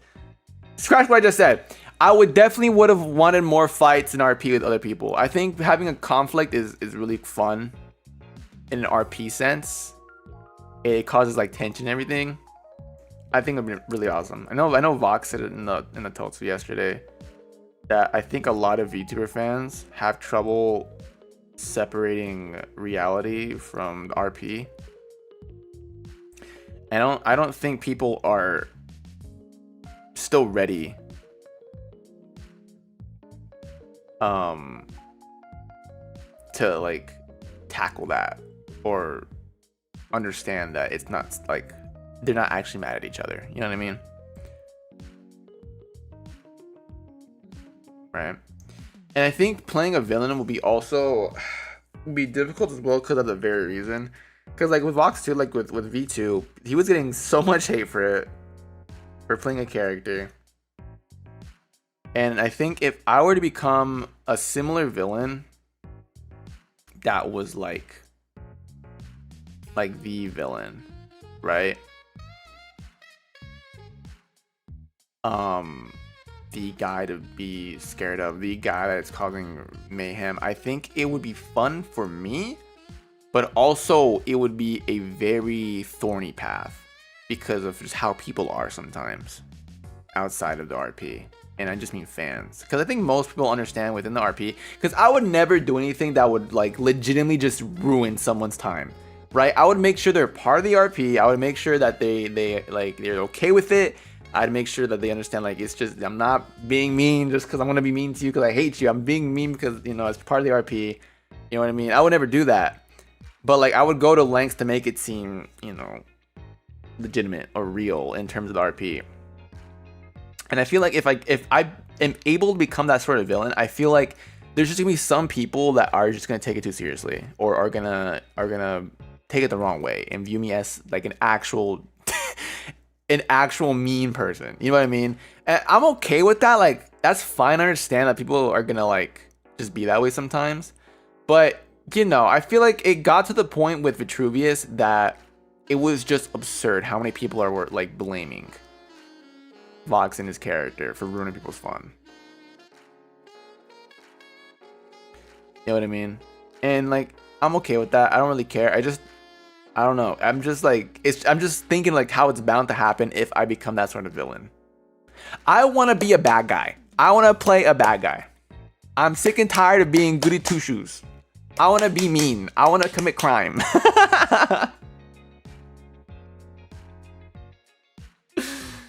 The thing is, conflict creates more tension. Tension creates more consequences and creativity and fun, but also evokes people's delusions about it being serious. So like, yeah, it's part of the pie. You know what I mean? You can't get rid of it. Loki, though, if acting is enough to make people wonder if it's even acting, then I say it's just good acting. Maybe it's just me, though. Yeah, there are villains there are people who play characters, and people will always look at that character with such disdain. So when they look at that actor's face, to just think of that character. It's so impactful. But at the same time, it's bad for the actor, right? Like, I remember what happened to Laura Bailey in The Last of Us 2 when she played that one character who killed Joel. Spoiler alert, by the way. What happened to her was like that was awful. Like that should have never happened. It's just because people were so mad at that character for doing that thing that they directed towards Laura, which Laura Bailey. I don't know Laura Bailey. Towards Laura Bailey. It was awful. That was like the worst it could ever be for somebody. Right? That should have never happened. I don't know, it's just people. It's just how people are, man. And you know, it's gonna be hard to change that. Every criminal in District V was too kind. Yes! Every criminal was too nice. I wanna be a mean criminal. I'm telling you, chat. I'm telling you. I have a legitimate plan. I have a legitimate plan for being a terrifying and evil villain. I have a plan. I have a plan.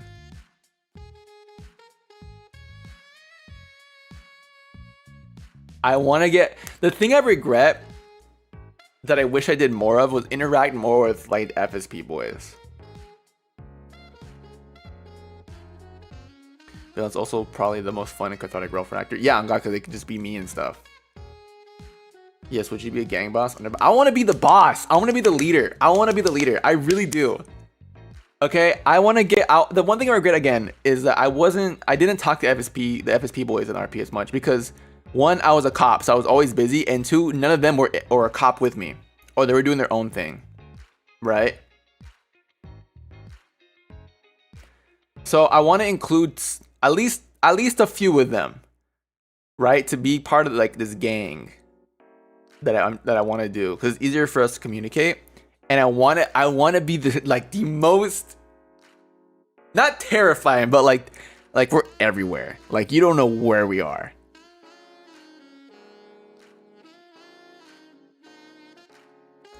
Right? And so what I want to do... Oh, frick, should I say it right now? Oh my god.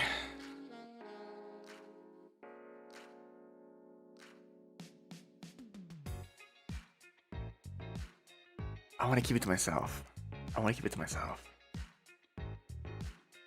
It's not what my character is. It's just like my plan. I just want to be everywhere.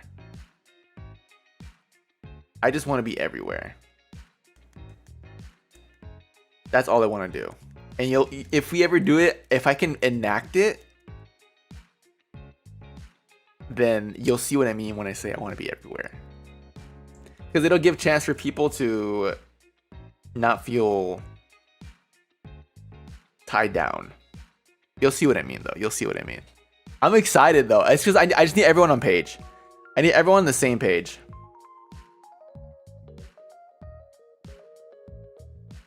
Like the Bachelors I mean, nothing can beat the Bachelors. Like the Bachelors are their own thing, right? I don't want to be the next Bachelors. I want to be my own thing. Like I want to be remembered for what my gang was, right? I'm not trying to like be the Bachelors. I don't like the idea of trying to better a previous gang. I just want to be my own pedestal with my boys and whoever else wants to join.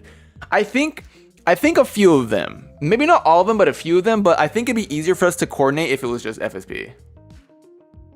But I would be willing to let other people in if they would like to. I'm so down. Like, I feel like if the LSPD wants to make a criminal gang, I'd probably do that too. It's either I join the LSPD gang when they turn criminal for like whatever character they want to do, or I make my own gang with FSP. But the thing with FSP gang, I would have more freedom to enact the plan that I want to do with everybody. Because I have the craving, chat, to be the main character. I have the craving. I want to be that guy.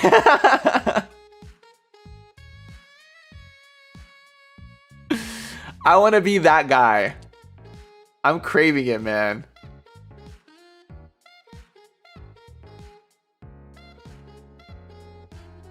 LSPD gang turn criminals sounds like an alternate universe. I mean, obviously we'd be different characters.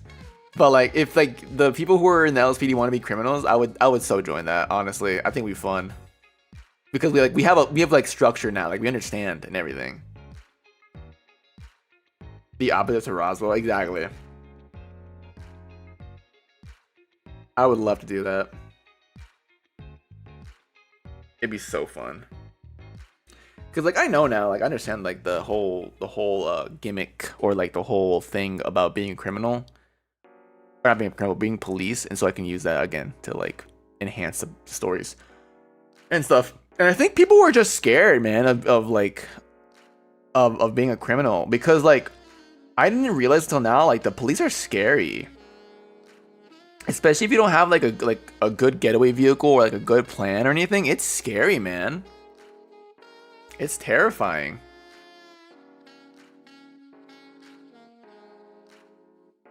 And they were like uncertain of what to do. I heard there was a Spanish gang, a Spanish-speaking gang that was rising up, and then they gave up because it was too hard. Because robbing banks and everything was too hard. Like how they asked the hostages to come. Yeah. I heard like that they asked very nicely to get in, and they made them very comfortable.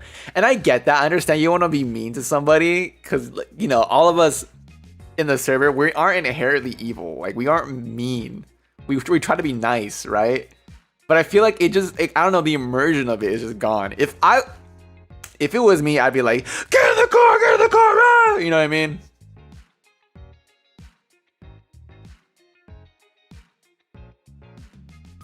Terrifying your PD kept decreasing people's fines and jail time just cause. Not even just cause, because people, okay. We started like being more like swift with judgments because it would take so long, and I wasn't even the one doing it. It would take forever to process somebody, because it's either they keep fighting with us, or we don't have the story straight, or they want to talk to a lawyer. Like, oh my god, we caught you red-handed, bro. Why do you want a case? We caught you red-handed. Like, why do you want?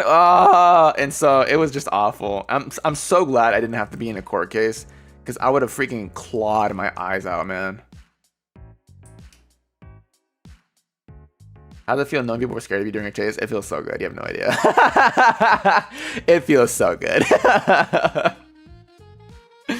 I made a name for myself, and I'm happy about that.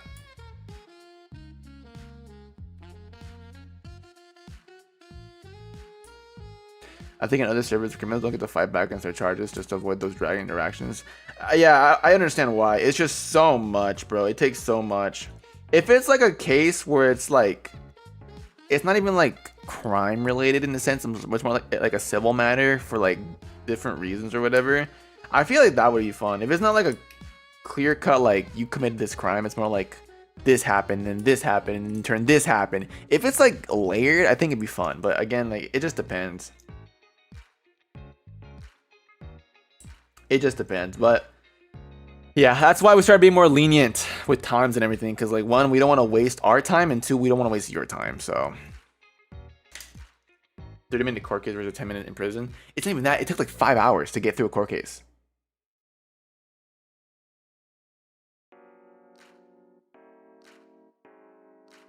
Some people were finding out who the pink car belonged to through a very awful chase edit. What can I say? What can I say? What can I say? Yes, my aura. It's coming through, my aura. It's real. I am very auraful now.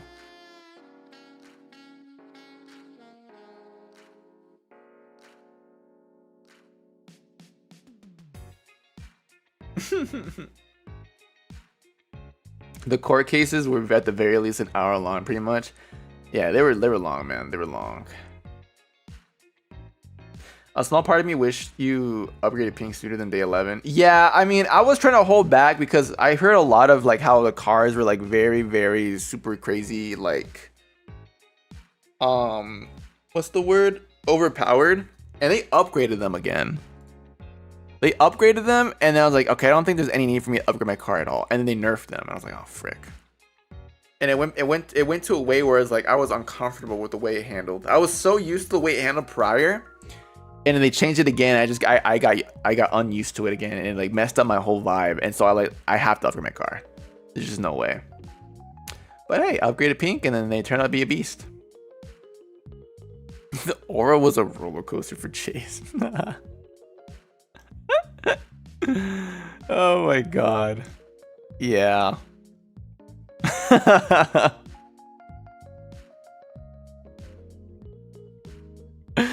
It was so funny. I love that black hot pink police car. I miss it. I love that car too. That car was so good.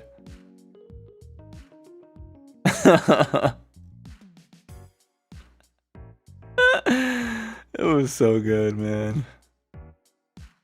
I'm gonna miss Pink, Sevens, and Parker. Oh god, I am too. But the next RP, we're gonna have cool cars also. I think I'll make cars like part of my personality in every RP. I think I just like cars. I like driving cars. I think it's fun. The drifting was insane, dude. I had some good drifts. I'm not gonna lie. Again, guys, I'm gonna glaze myself. I think I was so good at driving. If you were watching my POV, it's more noticeable compared to like other POVs where I'm just on them the entire time. Like, I think I drive so awful. I'm not gonna lie. I was like,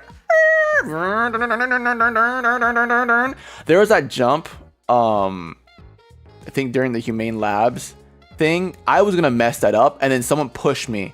Because I slowed down to like hit the gap and I crashed a little bit. And so I slowed down a lot, but then someone pushed me from the back.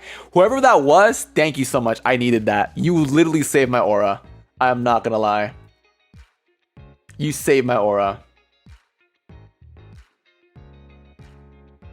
I saw one edit and heard the words the car's on us, man. And I saw it was yours. I felt so much pride. Dude, yeah, dude. I'm Chase McCarthy, bro. Can I get that edit? Can you put in a rat trap? I want to see it. I love my Chase edits. They're so good. Okay. Here's the thing. Why? Okay, there are some edits where it's just me spitting out.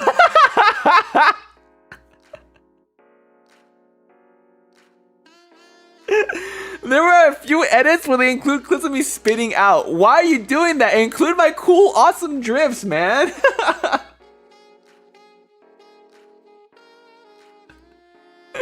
Include my awesome drifts, not me spinning out, man. Come on. They're like, yeah, check out this Chase McCarthy edit. It's like one clip of me spinning out and not hitting the turn that I wanted to. Give me a break, man. Give me a break. Good lord, bro. Good lord. Random question: Did Parker like cars? I like to think Parker would be over the moon if he got to see Parker. Yeah, he liked cars too. Parker and Chase shared a lot of interests, and that's why they were so close. That's like a big reason why. He definitely did like cars. And Parker 7 was the same car that Chase had, and the same car that Chase crashed and Parker died in. So it's like kind of like bittersweet.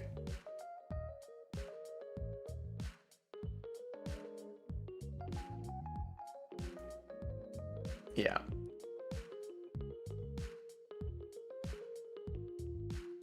Being one Chase McCarthy is enough to be auraful. I want more aura. I want to gather all the aura. I want to gather every single aura. Give it to me. Give me all the aura.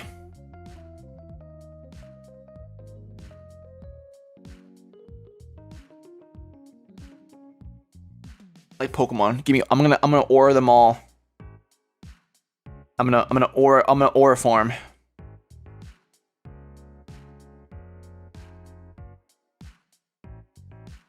Can someone do a long clip of every single how you doing? That would take forever.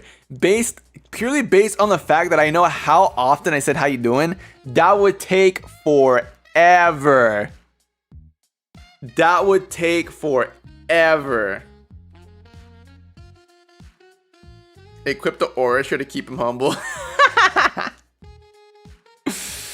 I wonder if there's a failed aura copper. No, I want Chase to be auraful. I want Chase to be auraful, guys. Come on. Come on. Come on.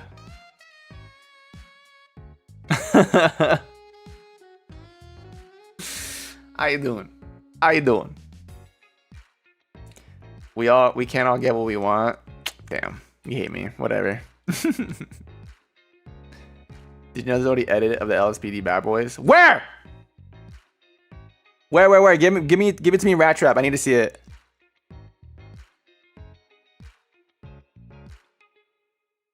I need to see it. Where?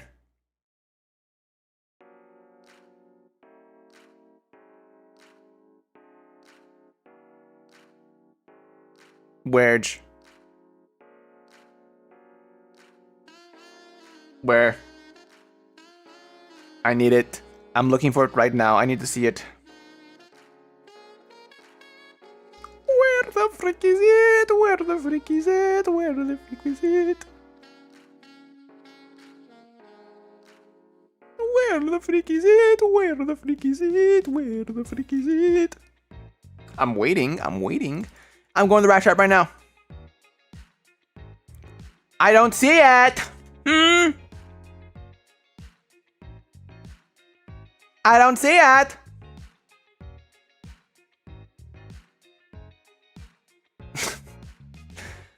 Hashtag Roku Chase slow dancing to Dance With Me by Bruno Mars when the gala happened. Oh, in a timeline where the gala happened. Mercury, you gotta calm down, okay? You're overthinking it. You're gonna explode your brain right now, man. Share with the class. I love edits. I love the chase edits. The chase pursuit edits. My driving edits will be fire, dude. Can someone do a ding ding ding ding ding ding ding ding ding ding? Please. I need it. I think all day today I'm just gonna go through my tag, the District V tag, and just find edits. I need to work on an edit still, but I know it's going to make me sad. Oh, frick, don't make me sad, bro. Don't do it. I'm gonna cry already. I'm already thinking about what it could be. I'm gonna be so sad. Don't do it, please. Don't do it, please. I have a lot of edit ideas. I'm gonna be online if I have these edits. Honestly, I completely, 07 to you, man. Like, the salute.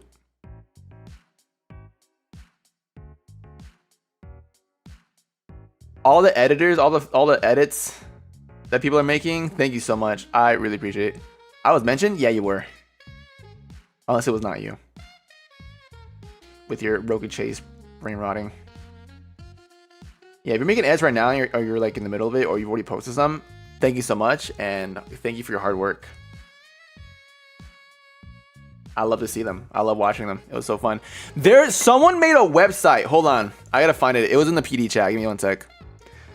Who found it? Let me see.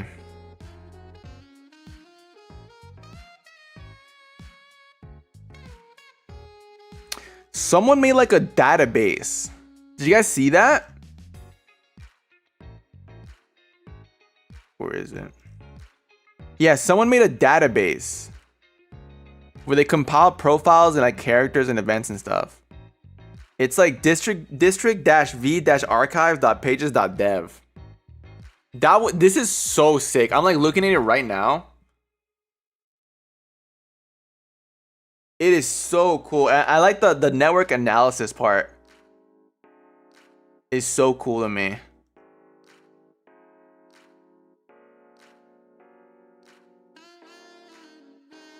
And like they have all their own connections and everything. It's so cool.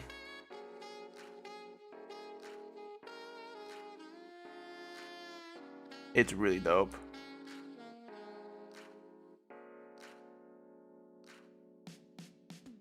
I like it a lot. Yeah, it's all color coded and everything. Like you can look at like dossiers and everything and like all the members of like the LSPD and like the different gangs and everything. It's so cool. It is so cool. And like Chase McCarthy. Okay, it says threat level 3. I should be at threat level 10, bro. Have you seen me behind the wheel?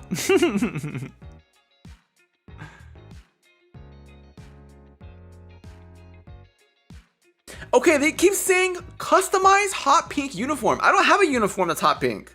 It says undercover appearance, customize hot pink uniform. I don't have that. I don't have a hot pink uniform. I've never worn pink like that. Where did that come from?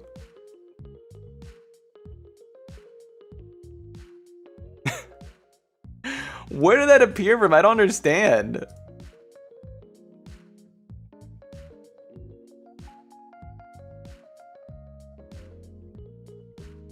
Blue unicorn type. Oh God. I don't know where that came from, man. I don't understand.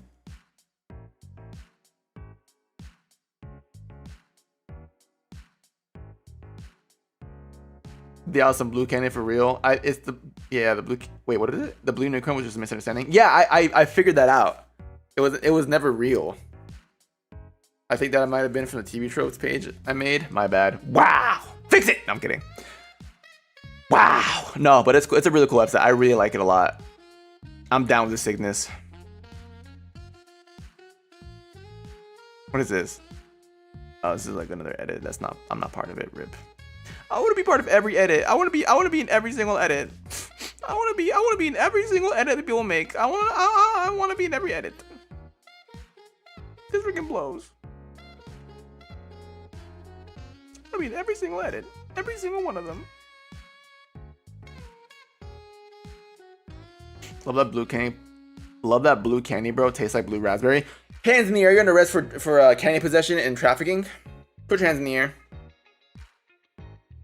You're the same threat level as Lemur, by the way, which blows. I should be higher. What is going on? This freaking blows. Oh, stretch. Nom. But yeah, any other questions actually? Because I think we went through, a good majority of, the recap and stuff about Chase and my time District V. The way you kept slipping up and calling blue candy drugs. Oh God. It's because it said drug trafficking, and I wasn't trying to say it. I just kept seeing the word, and it kept coming to my mind.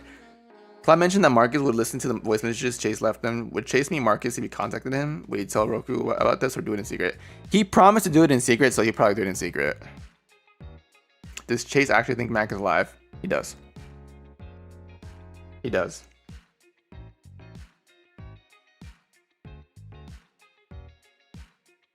He sincerely does. Like, he doesn't believe it. He knows Mac's capabilities. He doesn't believe that he's just, gone like that. Favorite police comm interactions? My favorite one was during the pregnancy arc with Dwemer, where Vox was like, I was too busy with something. I hadn't noticed that Dwemer said he impounded my freaking car. God damn it. And then Croc's like, you can't get mad at him. She's pregnant. the following conversation during the cause was so funny to me. It was so funny. I think that's when I also broke character. I just started laughing. Oh my God. It was so funny. Hey, Rosco, can you spit the bars of law rights? Some of the clips I've seen are so impressive. You were under the arrest. You have the right to remain silent. Anything you say can and will be used in a court of law. You have the right to a lawyer if you can't afford one. Won't be given to you. Do you understand the rights that will be given to you right now? I don't know if I'm saying it word for word. I think I'm just like paraphrasing, but I just say it so fast just to get over with. Oh my God, it's so funny. Did he actually die though? I have no idea. I don't think he's dead. From what I remember, from what I can understand, I don't think Marcus Macaroni is dead. If I'm wrong, I'm wrong. But Chase also doesn't think he's dead.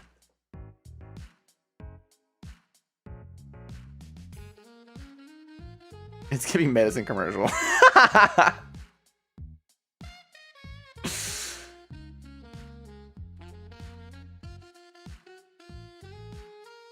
find it funny how you say anything you say will be used against you instead of can and will be used against you. That's what I'm saying. I just paraphrase. I can't get away with it. Just shut up and just shut up. I have to say the entire Miranda rights. It's so annoying. Claude said he's not alive. He's not alive? Okay then. It is what it is. I'm pretty sure Claude said he'll never confirm or deny. Oh, okay then. We don't know. None of us know. Criminals is playing their sob story chase. You want to arrest everything he's everywhere. That was so funny. For the time I lost it laughing when you were in the bachelor's college. That was so funny to me. That was so funny. I was like, hey man, so like what frequency you on? I'm like, oh yo, 6967. Okay, thanks man. And I just started listening to them and then there was this part where I think what's Calix's character? Kyle?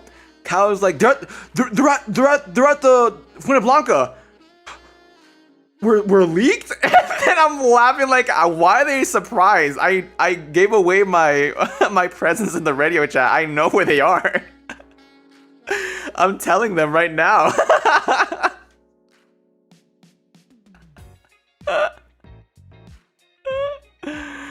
Oh my god. Who leaked?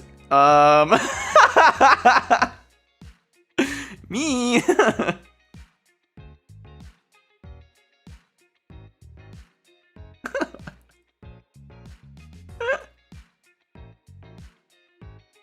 The funniest bit was them saying anything, you're putting back to the Goombusters. Oh god. Like, go to the mansion, go to the mansion. Guys, they're going to the mansion.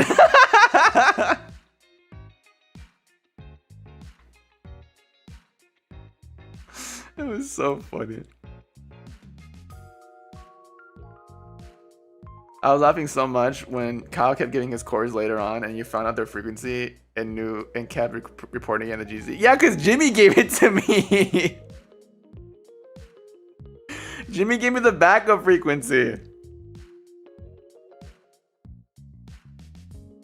So I was just listening to them the entire time.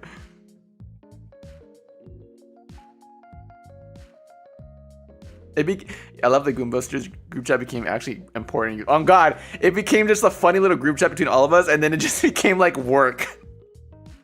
That was so funny. Every time they say something, you open your phone and type all the way. Oh god, I was just like, okay, they're at this location. They're bringing a car. Be careful.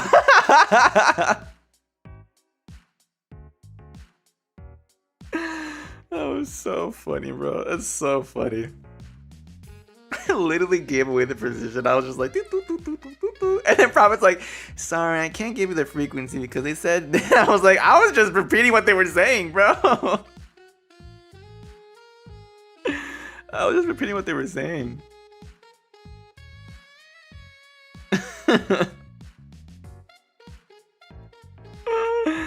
Oh man, bad comms were the greatest weakness. They were very very chaotic in those comms.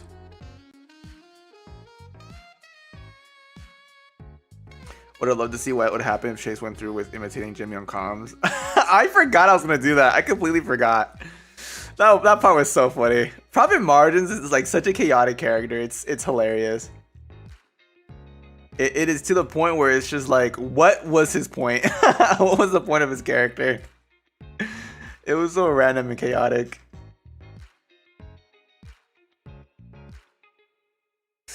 Favorite moment with 6-7? I think the moment where it's a funny moment. It's where I just start yapping about my day. I think it's my favorite moment. It was just so funny because that's what started it all. Like the whole like partnership between those two.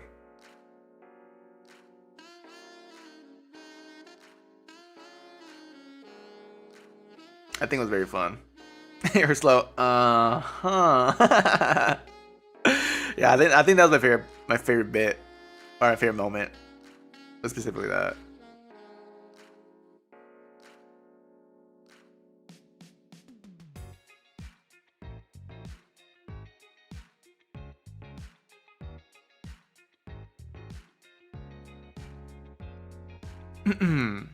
The car song choice is embedded in my mind. Oh, freaking Kevin McLeod. I was waiting to do that bit for such a long time, and I got so sad when I couldn't do it ever again.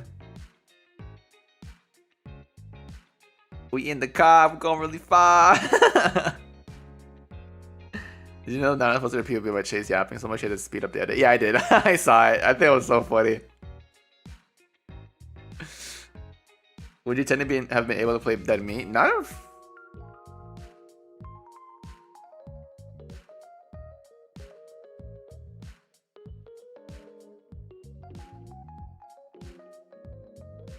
Wait, technically, yeah, right? It's not copyrighted, technically. Frick, I could have played dead meat. You're so right.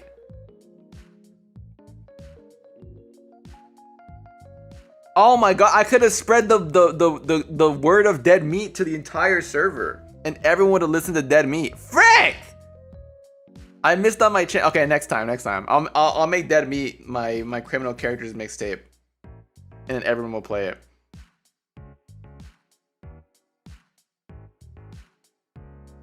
Deceased. Yeah, I want to make dead meat canon.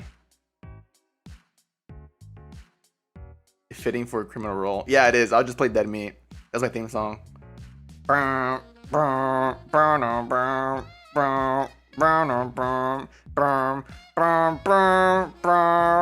This is once you hit the concrete.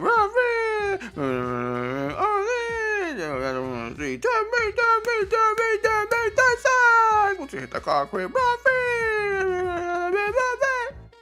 Playing dead meat in Parker. Oh, so that would be diabolical. That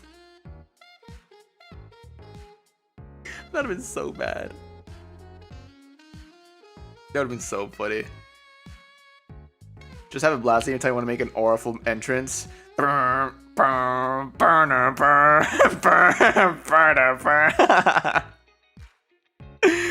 be so funny. That'd be so funny. That was so. Oh, frick. I missed out on that. I could have had an oriful moment.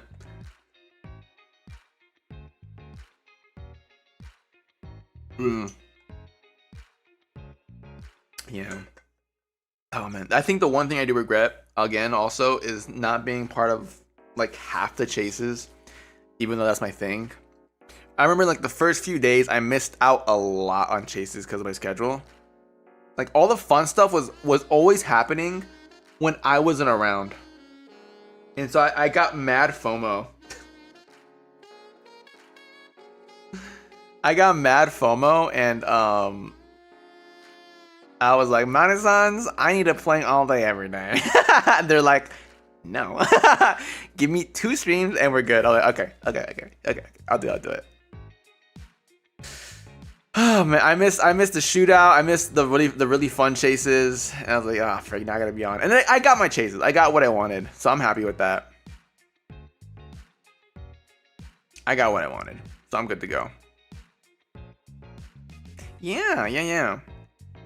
I wish I interacted a little bit more with like the other officers as well. We were just so busy. I was doing my own RP and everything. I just think I could have. I wish I could have like talked to them more and everything.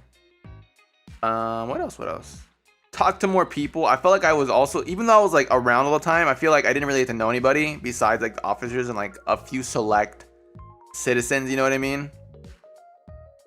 I should have talked to more people. I think that's what I need to work on, just because I'm inherently more introverted, is just talking to people and get to know their characters and everything. Did you join the tarot event? Bro, I wasn't part of any events. I wasn't part of any event. I didn't get a single tarot card invite at all. I wasn't at a tarot card invite. I didn't do the raise. God damn it.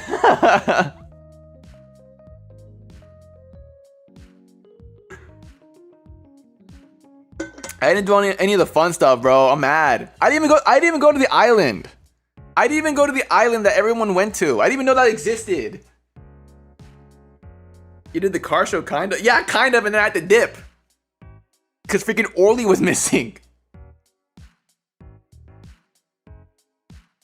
Aside from 6-7, would there be anyone in LSP who Chase would tell his backstory to? Probably 8-3. Probably 83. Probably a Hilby. I feel like that's like the second closest person. Tarot card event was mid though. I still wanted to do it. I wanted to see. I was curious.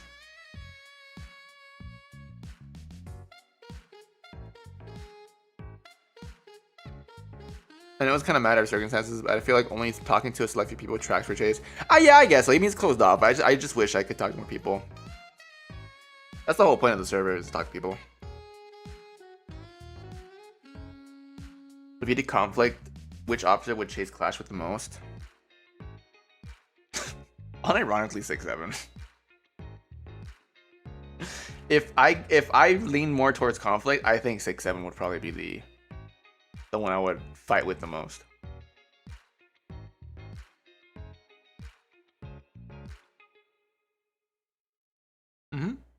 I think so. I think so.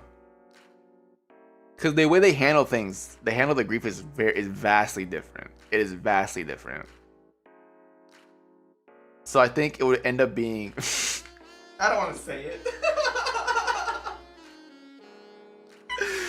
I don't want to say it, but it'd be a different trope if I leaned into that.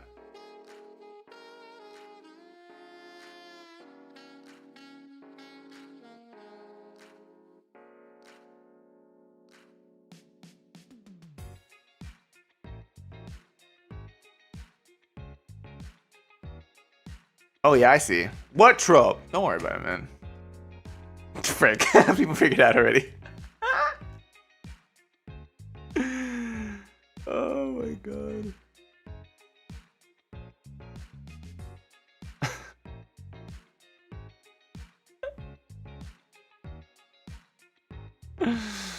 Brother, you are an open book. Are you? No, I'm okay, never mind. I'm done.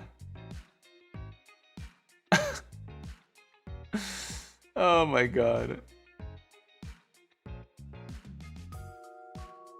Well, maybe Adler too, because she's also an ex-criminal, right? I don't know if Chase would fight with Adler though. I don't think that's like I just don't see it happening. I don't know. I just don't see it happening at all. That would even be more delicious. I think it would have been worse. The shipping would have been way worse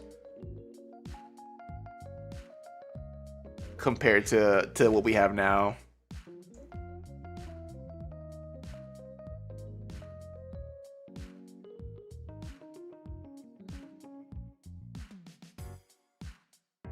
Not fine, just getting along with. Oh, yeah, I think so. I think so. But I really do think it was between 6-7 and Hilby. I think he was getting there with Wright.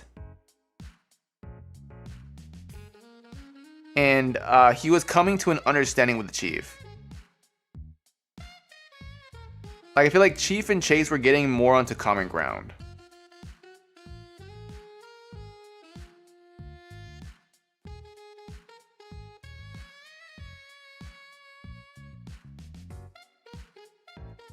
Yeah.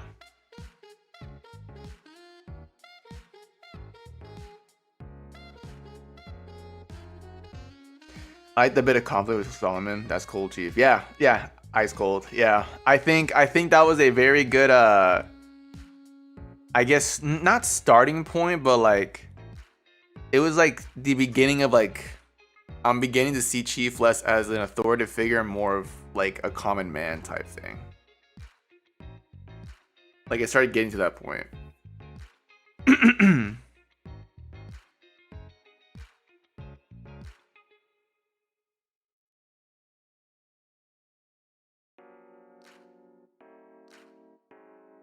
That scene on the beach was peak, yeah.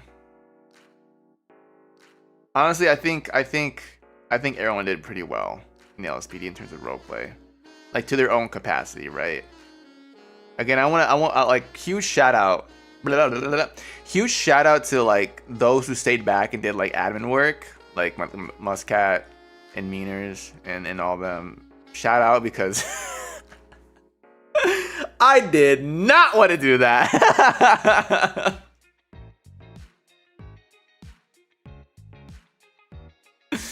I did not want to do that, bro. Shout out to them. Honestly, you made my life so much easier. Thank you so much. You made life so much easier for all of us. Thank you, thank you.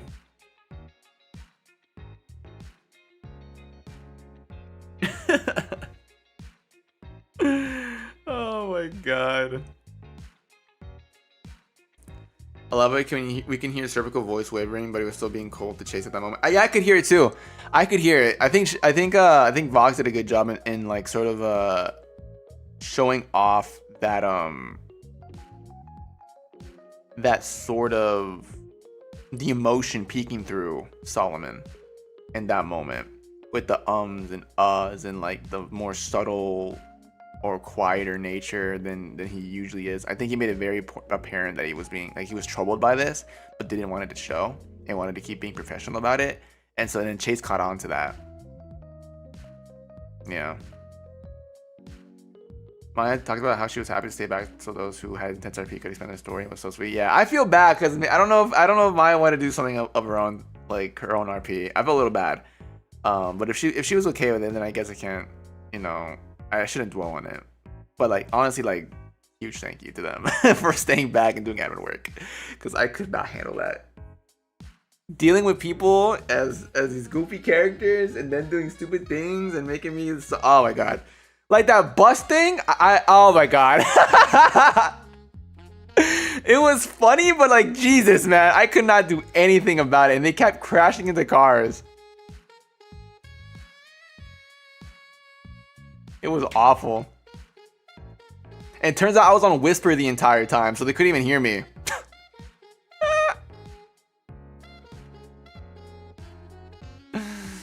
Oh my god, man, that was crazy. That was so crazy.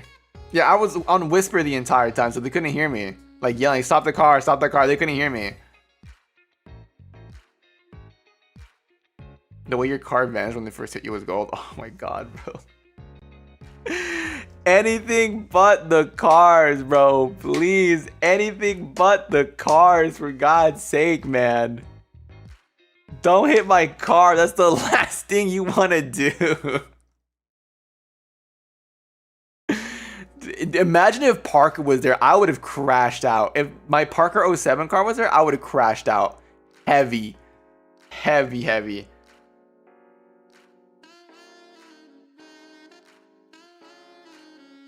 Heavy.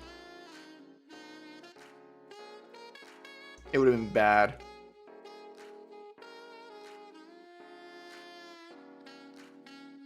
The fact they hit the police cars twice mean they went around in a circle just doing it. Yeah, they did. They did. They really did. Oh my god, it was so funny. There's a lot of stuff that happened, bro. Like, I can't even talk about it all. Just how crazy it all was. Honestly, I think it was a great experience, and I'd happily do it again.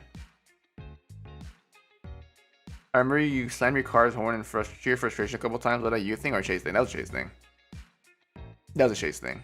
I mean, that was like semi a me thing because I was like kind of like upset that I couldn't catch him. But like when it was a good chase and I couldn't catch him in the end, or I like lost him really fast, I would do the beep beep beep beep beep to add effect. That's another thing that I did to add immersion. Was slam my office chair arm and then do the beep beep thing, the beep beep beep beep beep, that kind of thing.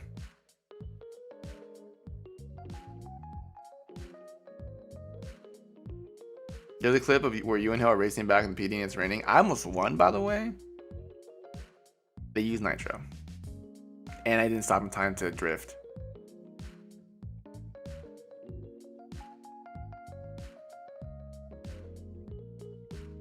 The Daipon scared me, dude. It was such a good show of his character. Yeah. Yeah, I was like, I should probably add the beeping things, though. It feels more immersive.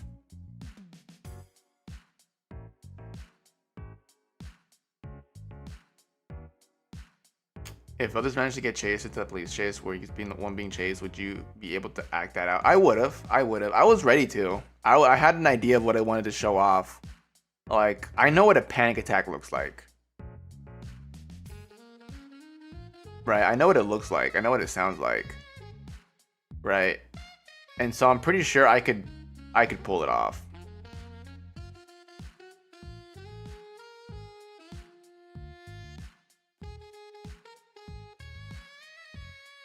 On day 9, when he was emotionally unstable and fully screened while slamming his horn, I got chills. Yeah.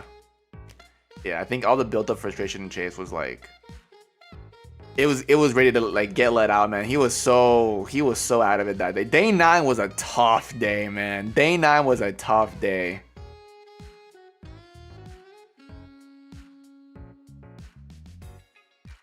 Day 9 was a crazy tough day for I think all of the LSPD. It was. Whew. That's all I can say, man. It was a hard day. It was a hard day.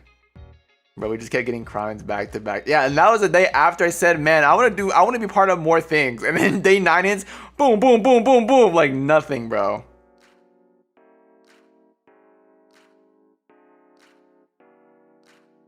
That was a tough day. That was a tough day.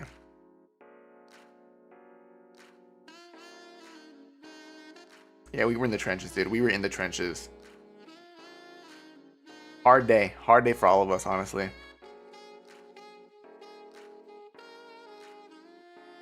In shambles, literally. But yeah, I think it was a good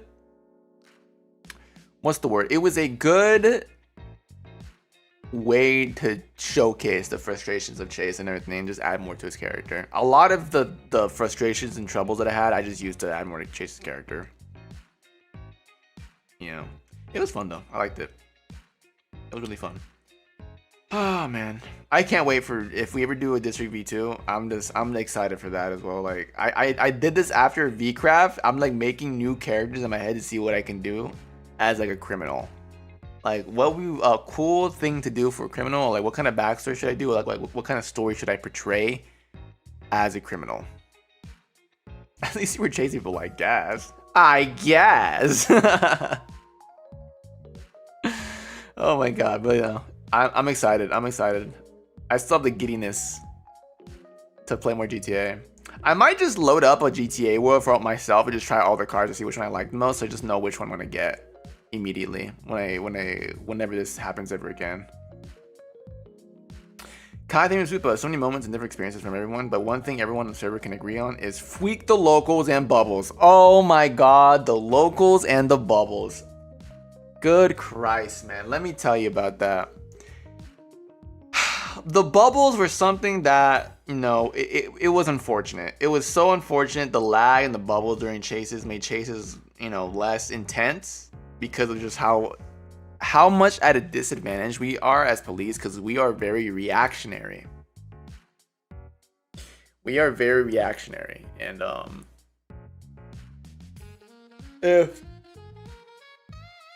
if a bubble appears during like an intersection or a turn and they bubble and we cannot see where they went, then it's just over for us because they already went the way they went and we have to catch up and probably lose them. Especially if it's Lucas Gang with their fast cars. It was just not a good time. And then like when you think you pit them and on their end it's like you rammed them. It's not like they were trying to ram them. We were like legitimately just trying to pit. And just the full force of that bubble just like hit you, and we didn't mean it's such a delicate maneuver. Like bubbling does not allow for that kind of delicacy. Like it was so hard. And then the locals, on God, I was glad that my siren keybind was kind of weird for like a few days because I'd have to deal with locals driving into me. I could just evade them.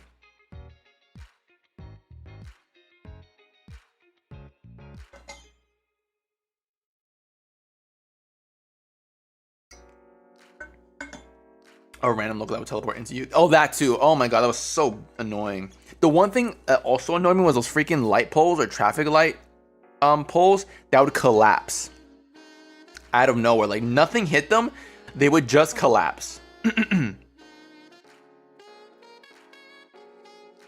And there was that one time in that one chase where they collapsed and I ran over it and it threw me into the air.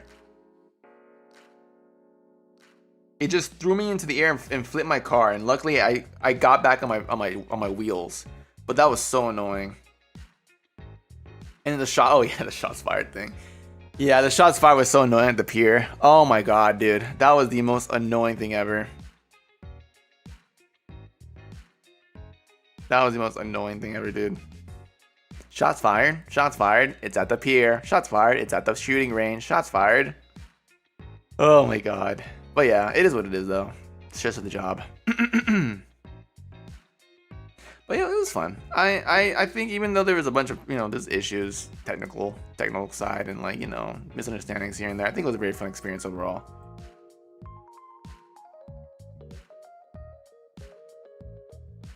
I still do feel legitimately bad for what happened with Bettel and Apollo's character, because none of us were counting on, none of us were counting on that alert to be given to us. You know what I mean? The whole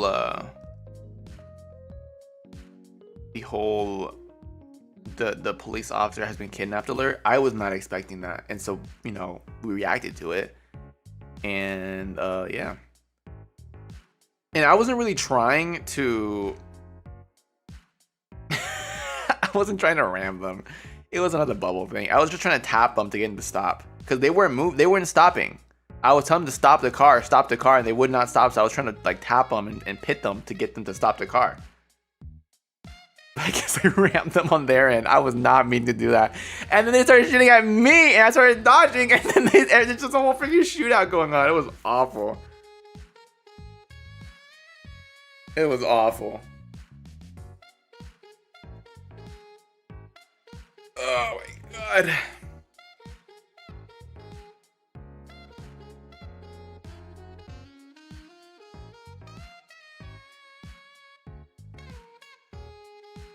They were not spending that level of force from you guys. They were not. I wasn't trying to be. I was trying to like make them stop. That's all I was trying to do, is make them stop, but they wouldn't stop. Because I was looking for a car of that specific make, of that specific model, and they would not stop. So I was trying to like tap them and pit them, and then they started shooting me. I was like, ah, frick, no, they're shooting at me. I can't shoot back. Oh my god, that was an intense situation. I was just not expecting that whole thing to go down the way it did. That was crazy. Crazy times, dude. Crazy times. Anything else? What about Chase and Parker's dad, by the way? When did he leave them? Does Chase remember him? He left around the time Parker was born, from what I've like imagined. So like he didn't know his dad. It's just like him and his dad weren't that very close. Like his dad was not the best dad.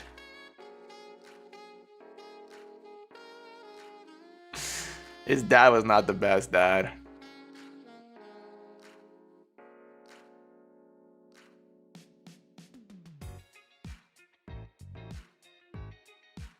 They're expecting a negotiation type play. Yeah, it's just that we caught on to them, and like we kind of ruined that plan because we already knew where they were. And so it just became chaotic. And I feel really bad for that, because that would have been really cool to do. That would have been amazing to do.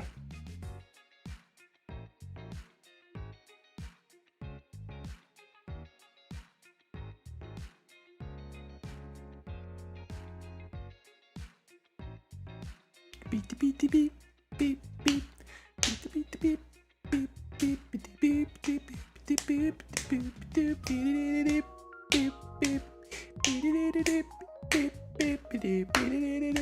beep beep.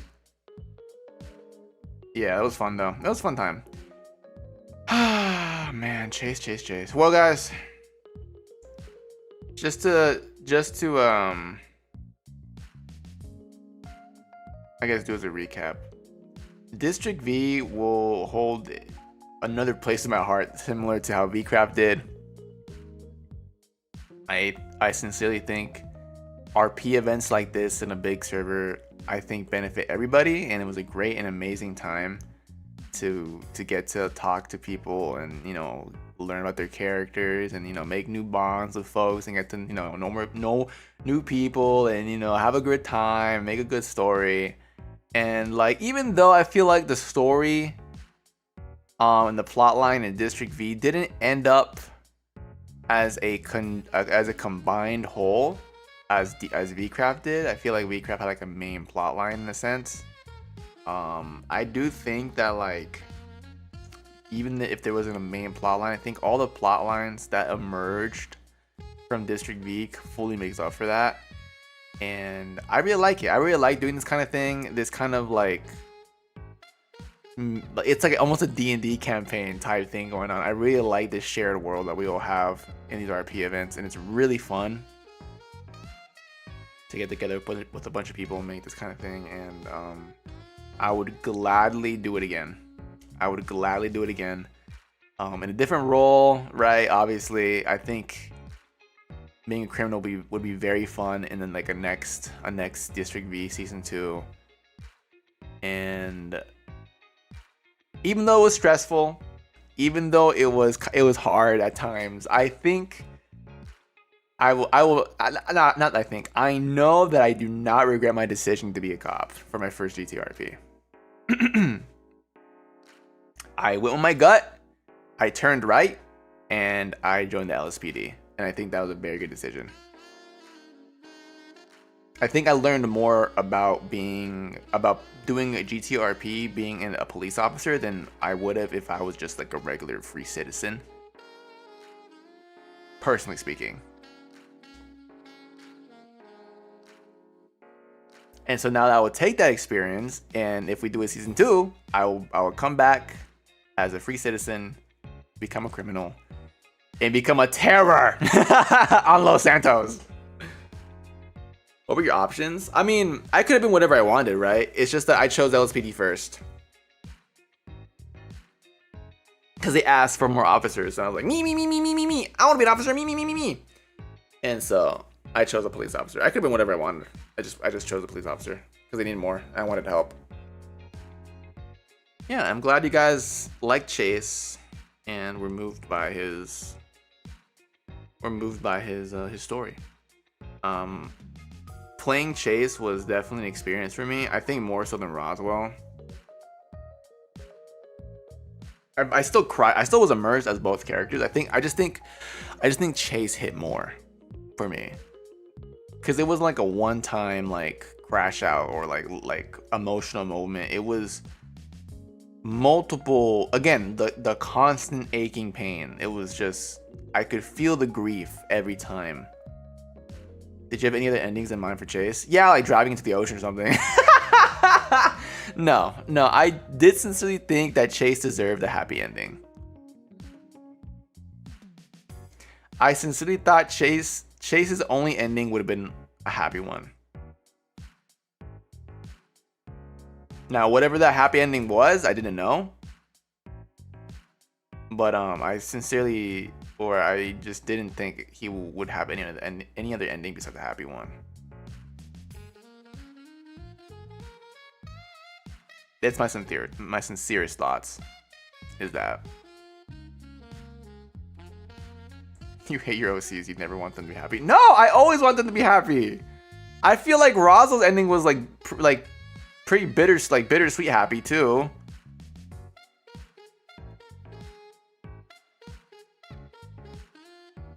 We need land-based locations for next time. No bodies of water, please.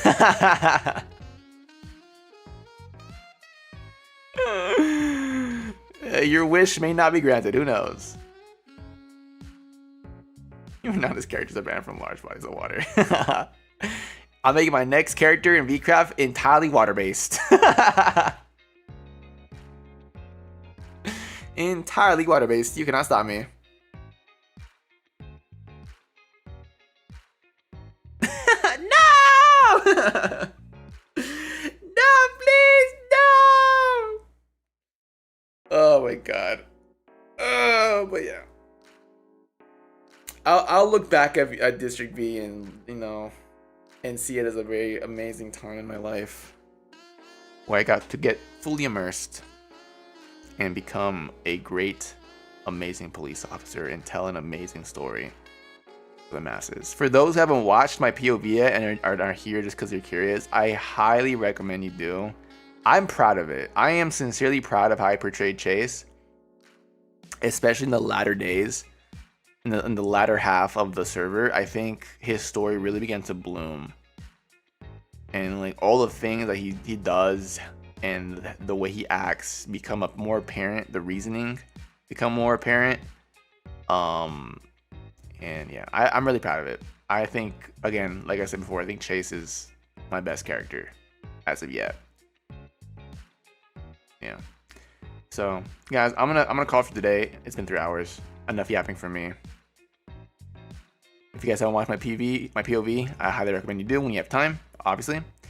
And if you guys have just met me from District V, hello, once again. My name is Rosco Graves. I'm from FSPEN's first generation Avallum. I'm the Unreal and Dead Pink Ranger known as the world, and ex-police officer Chase McCarthy, 007. I am a goofy guy who is not serious at all and likes to joke around and laugh and call his fans fatuous.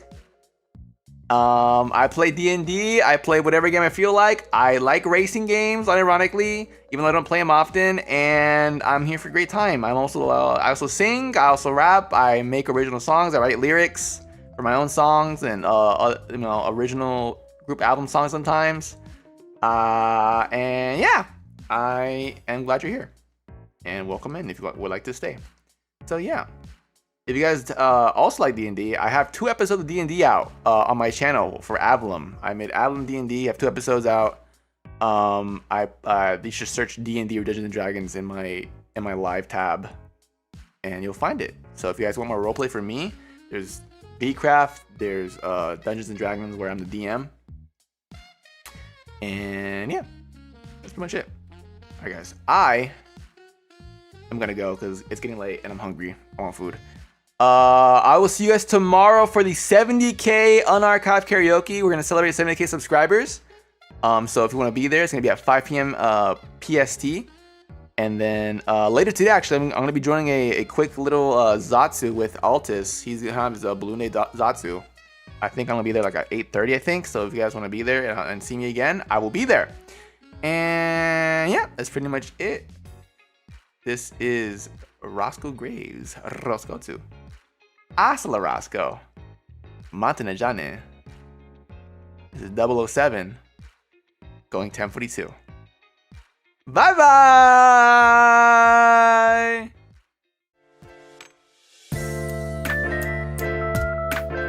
Xion, think of the fog with the memberships. Thank you so much for the cheese.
Hi, it's me again. I remembered something that I forgot to tell you guys. So when I was planning for the last day, I was gonna ask Promoshi to record something for me, but I thought, man, that's too evil, so I won't do that. I was gonna plan for Promoshi to voice act as Parker and say something super sentimental, but I was like, no, that's too much. I just want to let you guys know. Just want to tell you that. Just so you know. Anyways, okay, I'm going. Bye. Bye.